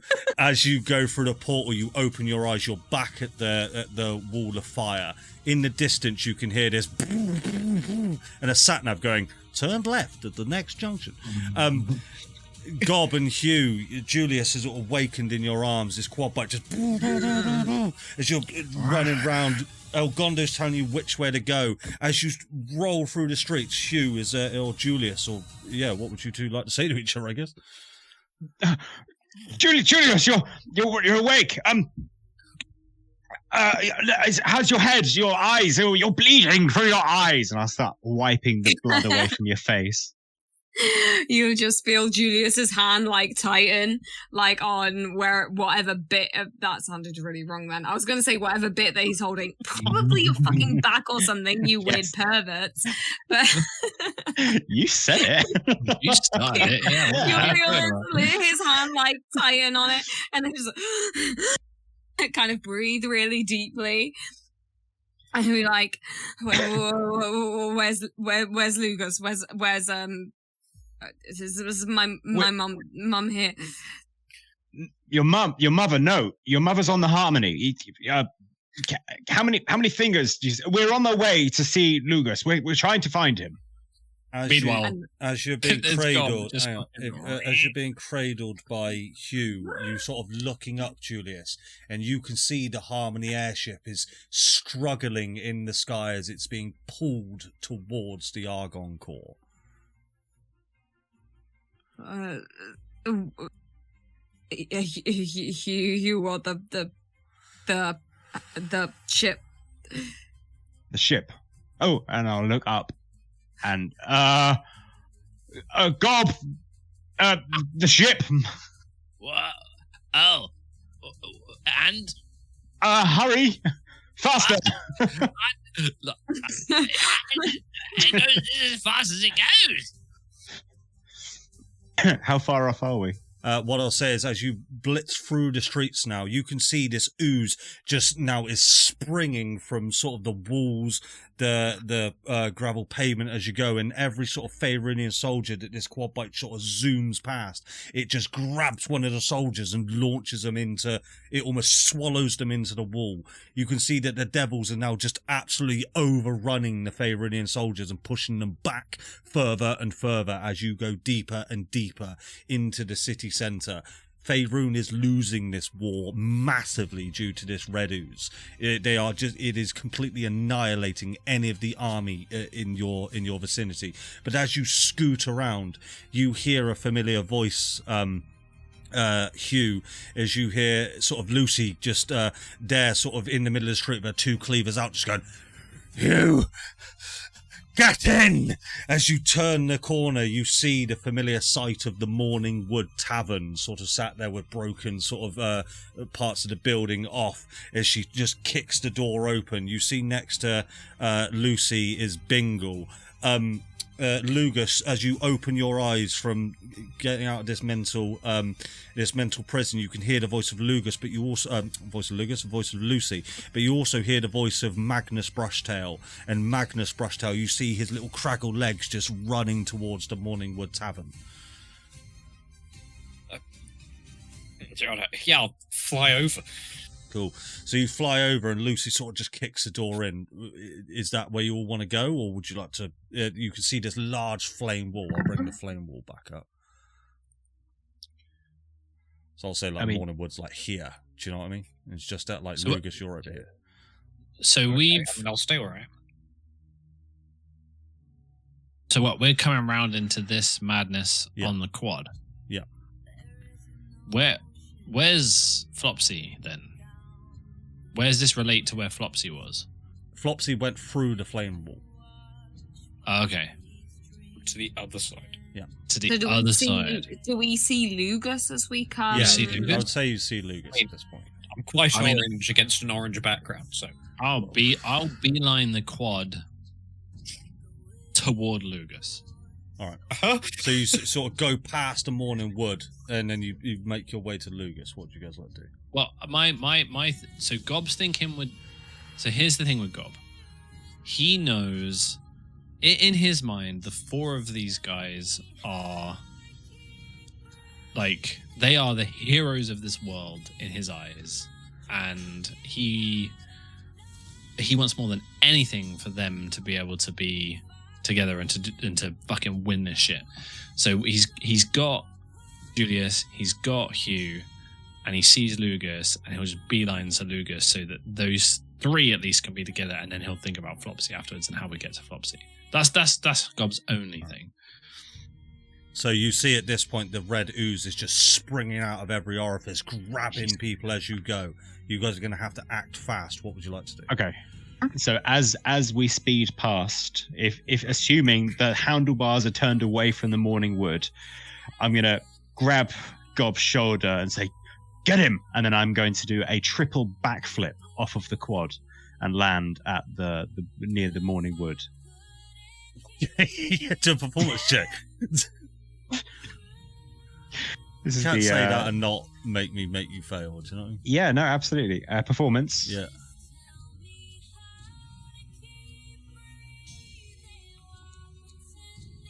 Yeah. Look at that. 9. No, I mean, I was just looking for a natural one, but you do manage to sort of use your bunny hop without expending a feature, and you just sort of do that triple backflip off, land down, and sort of that crater in the ground as you land sort of next to Lucy Bingle, and Big Primus Brushtail just goes, "Fucking A, blubber. Nice." What I'll say quickly, Julius, is there anything that you'd like to do or say? Because I know you've got to disappear off at 11. It's okay. I can stay a bit longer. Okay, I just cool. can't go to like 12 or something. I'm good for now. You're right. I'm good. Right. So what just happened? Hughes just backflipped off of the bike. What would you like to do? I think. So you've backflipped off. Then Hugh, what are you up to? I'm running towards the Morning Wood. Yeah. So carrying Julius. It's just Julius. You're just there being fireman's lift by this humongous fucking Hugh as he just bounds towards the Morning Wood. You're gonna have to sort of bend down to get through this gap in the fucking as what was once a door. But you all going in? So I will then carry on down the street to Lugus.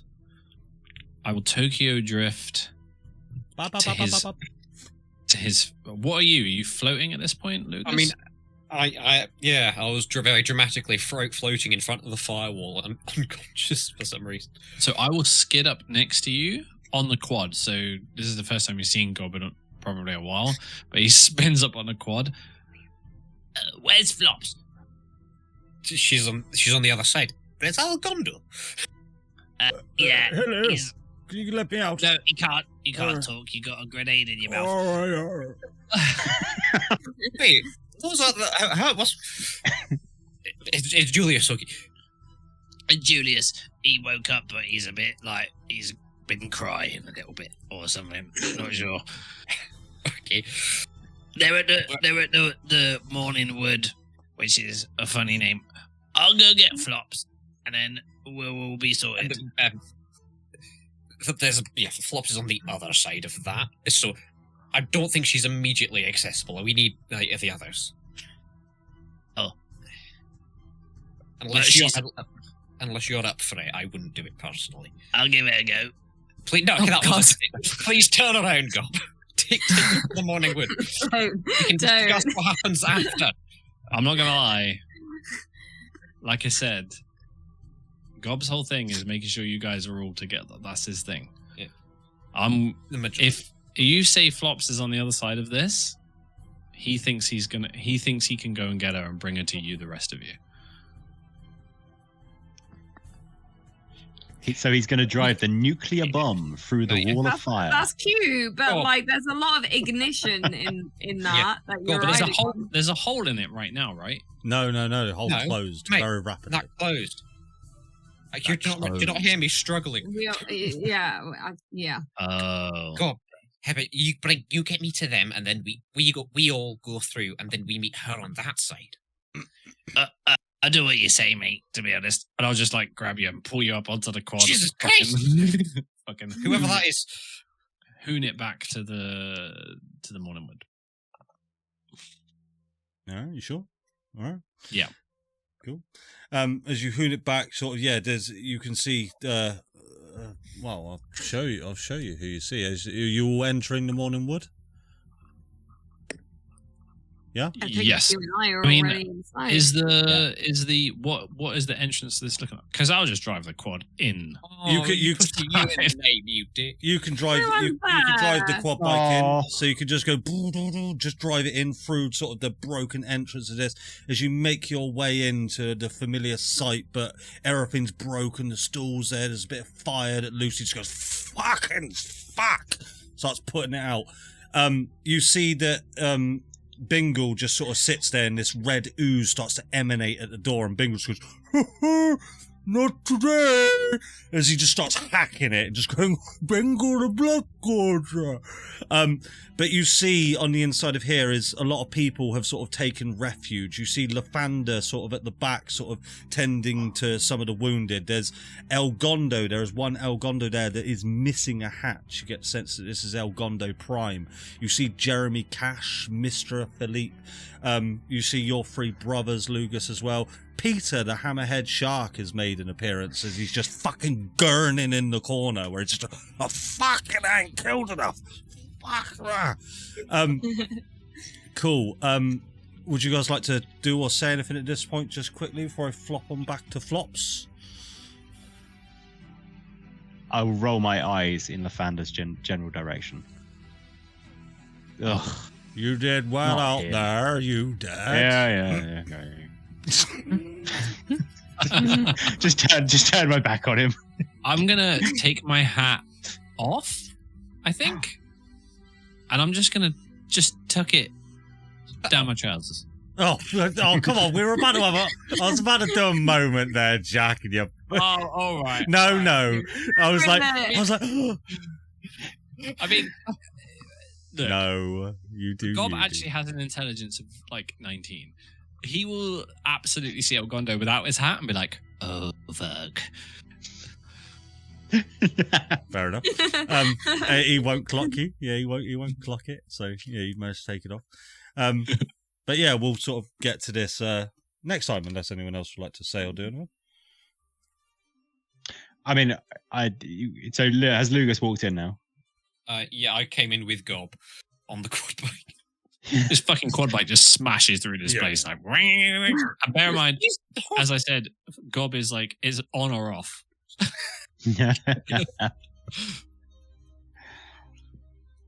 Well, at the moment, Hugh is just completely mothering Julius. Like, he's just wiping his hair out the way. Oh, it looks... no, you're fine. It's fine. I need a plaster. Lucy, I need a plaster. Julius is doing that, like, absolute pale, like, kind of staring into a spot in space that probably doesn't exist type thing, where he'll clock that everyone around him is you, Lucas, Gob. Importantly, My three best. Lucy. Lucy's there. Bingle's there. Where's Mitz? Lugus, where's Flopsy?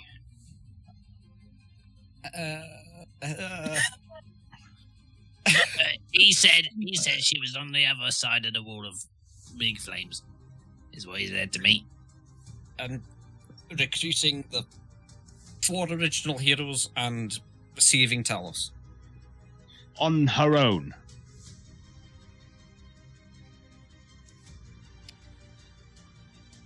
I mean, she's probably fine. She said she'd be all sneaky like, and I trust that. Where's the stone? We had the stones. Where's the stones? So can we check with her? Oh yes, I had that. Yes. Wait, do we have one and you have the other? Yes. Hello. Flopsy is in your book, Lucas. Just yes. Yeah. All right. I'll flip open a page, find her name, press on it. Ring. Press ring. Go. What would you like to say? Violet, everything okay? I thought I'd forgot you couldn't do this to me. Just checking in, so everything's fine. You'd let us know if things went a bit higgledy-piggledy. Hoping to hear back from you. Love, Lucas. The only thing that you will get back is static. You will hear no reply. Roll me an Arcana check, Lucas. I mean, I feel like you obviously won't receive that, Flops. That's fine. I will pretend I heard nothing.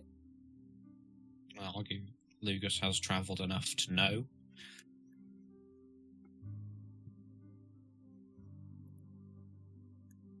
Okay, fine. 12 out of reach of the spell, you can guess.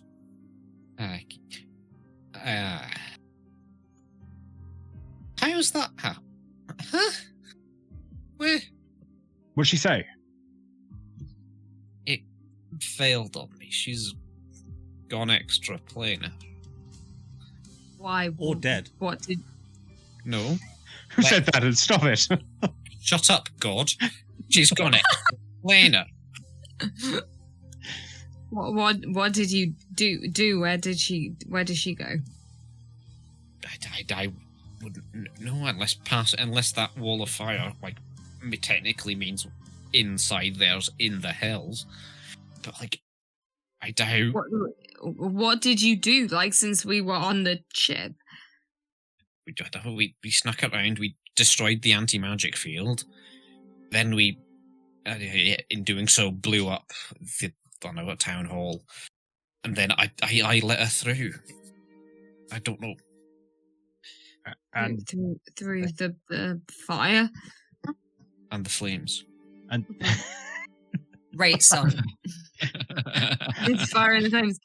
But but what? Plan was I could feel you were in peril, so she did the whole. You help Julius. Let me through. I'll find the 4 heroes, and then we can meet up again. And I let us through. I let us 3 through into there, and then we all fight, win. And what about the Baldur? Baldur. She has that. That's 90% of our. I had been thinking about that. The fact that she has gone extra planar. You'll see Julius at the bit specifically where it's you help Julius. I tried. He'll Flopsy's words, you help Julius. He'll kind of sag a little bit.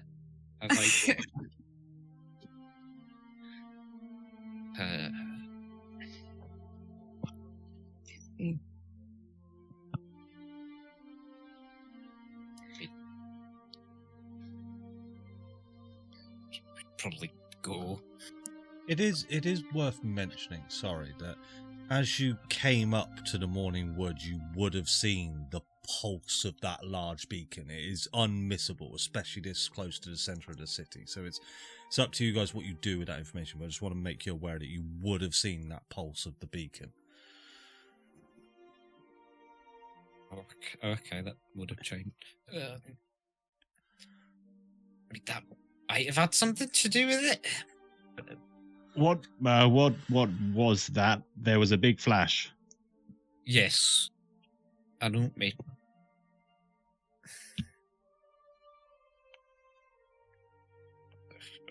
The beacon went on and off again. We saw the beacon when it first activated, didn't we? We saw it in the distance from. Yeah, many times. So would we have recognized that as that was what that pulse was? I'd say so, yeah. So why the hell would the beacon be activating again? I mean, I don't know how much. I've seen this stuff happen, right? Yeah. Is there anything I can roll to understand? So the thing with Gob is that he is trained. He's seen Elgondo, he's seen Ephraim, and he's tried to aspire to be like them. Is there anything that I can roll to try and understand what any of that kind of adds up to? You just roll me a straight Arcana check if you like. Okay.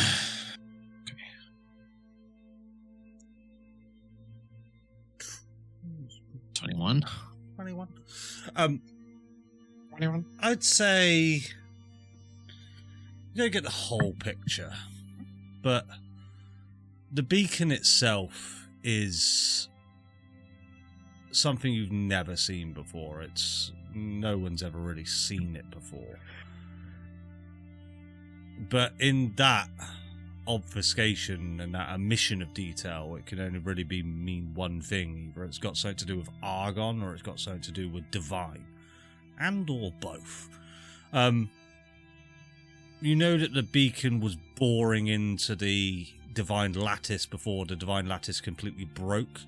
Once the divine lattice broke, that's when all hell came loose, and essentially that's how the Argon cores were released into this world.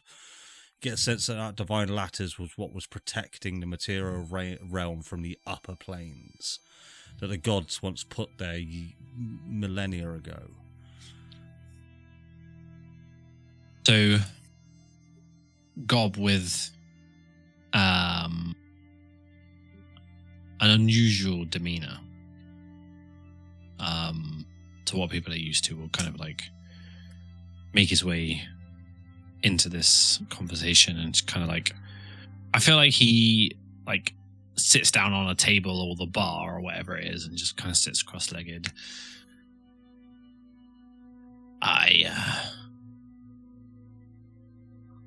I've tried to learn some stuff. I think maybe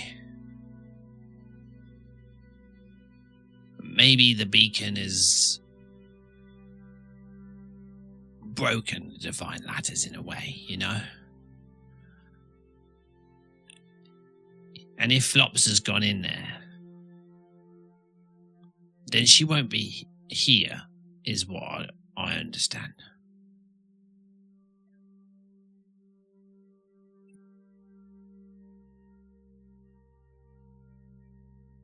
Okay.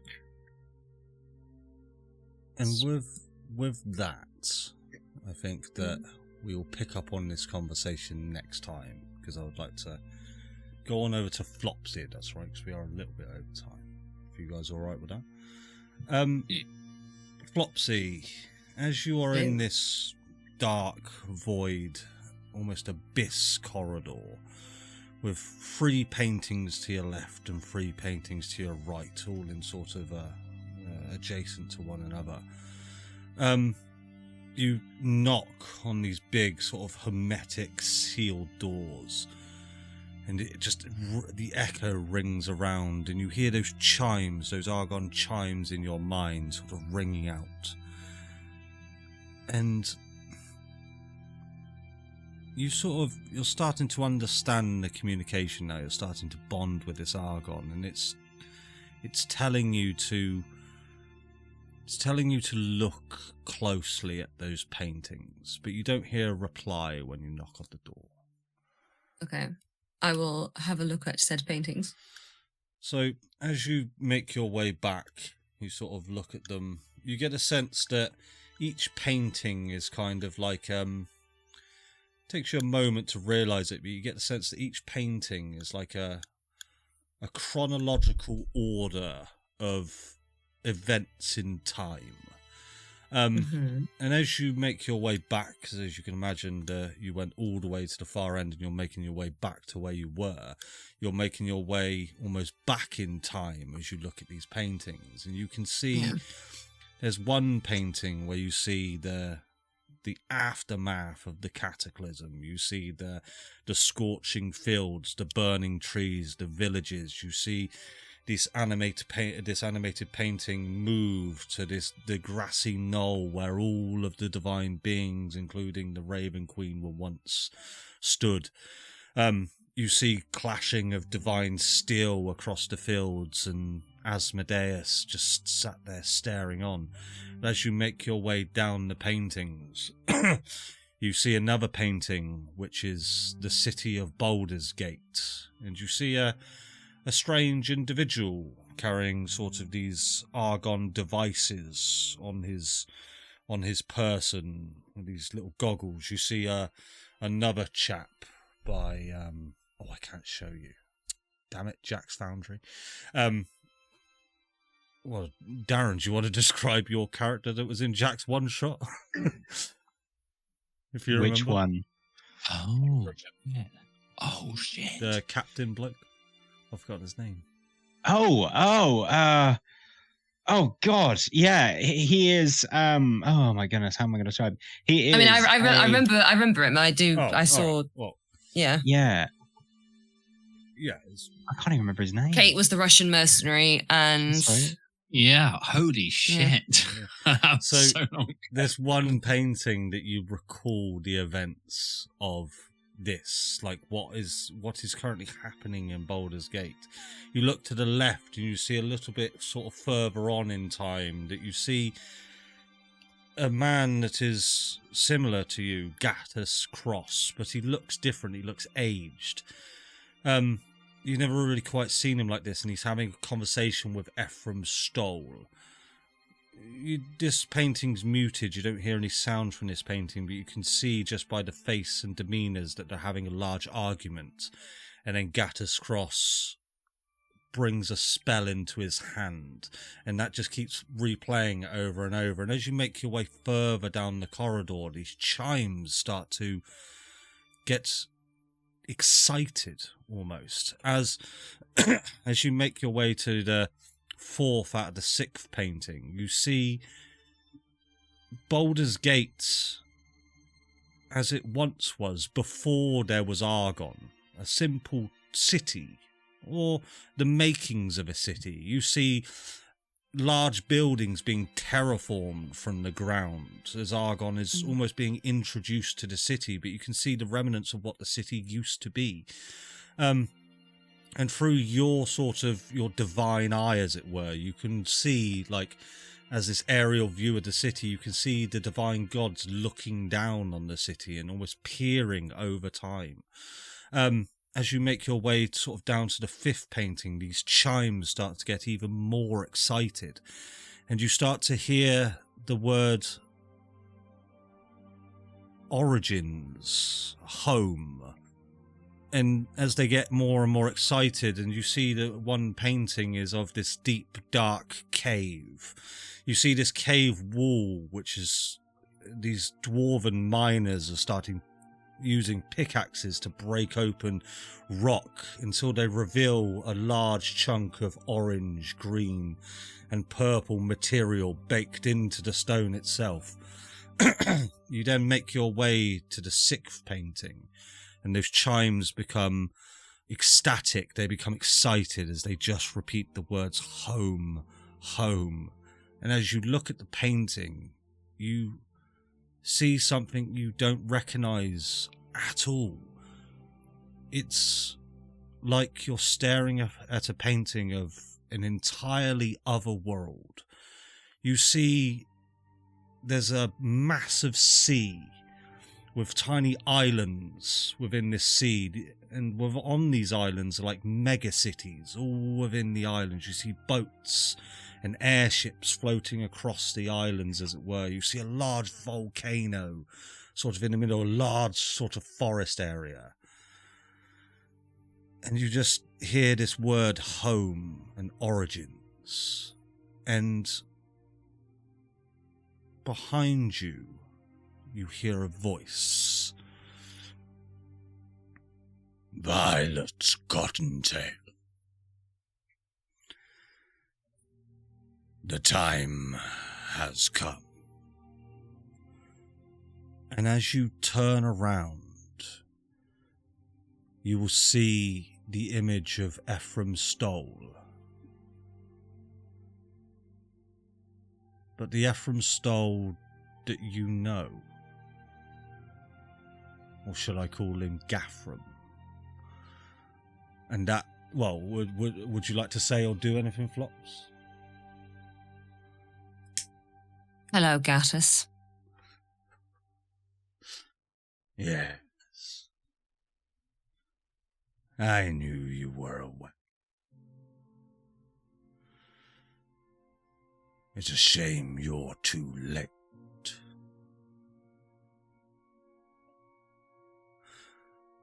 You have already lost, Violet, and you're all on your own.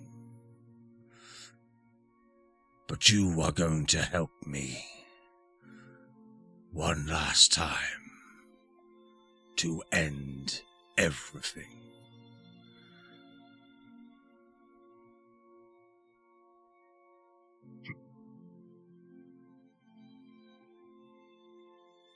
Any rebuttal to that, Flops? How's the Argon feeling? It was excited, right? Now I'm presuming not so much. Somber. Yeah. I'm not going to do anything of the sort. I'm here for one thing and one thing only.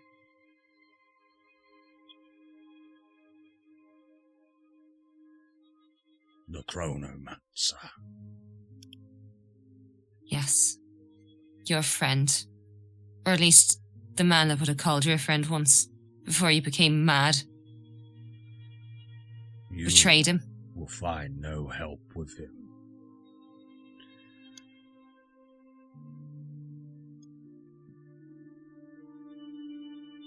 Well, let's meet him, shall we? And you see this hermetic door almost just go and start to creep open at the end of the hall, with Gattus Cross between you and door the other side. That is where we will go and end our session. That was an action-packed one. Wow. Hey, guys. Hope you all had fun. And, awesome stuff. All right, well, as always, give away to Vicky's mum. Bye, Mum. Bye, Vicky's mum. Bye, Vicky's mum. And John. Because mum. Bye. John. And John. John. Vicky's mum and John. I won't. It's very late. I can't go on. Bye all.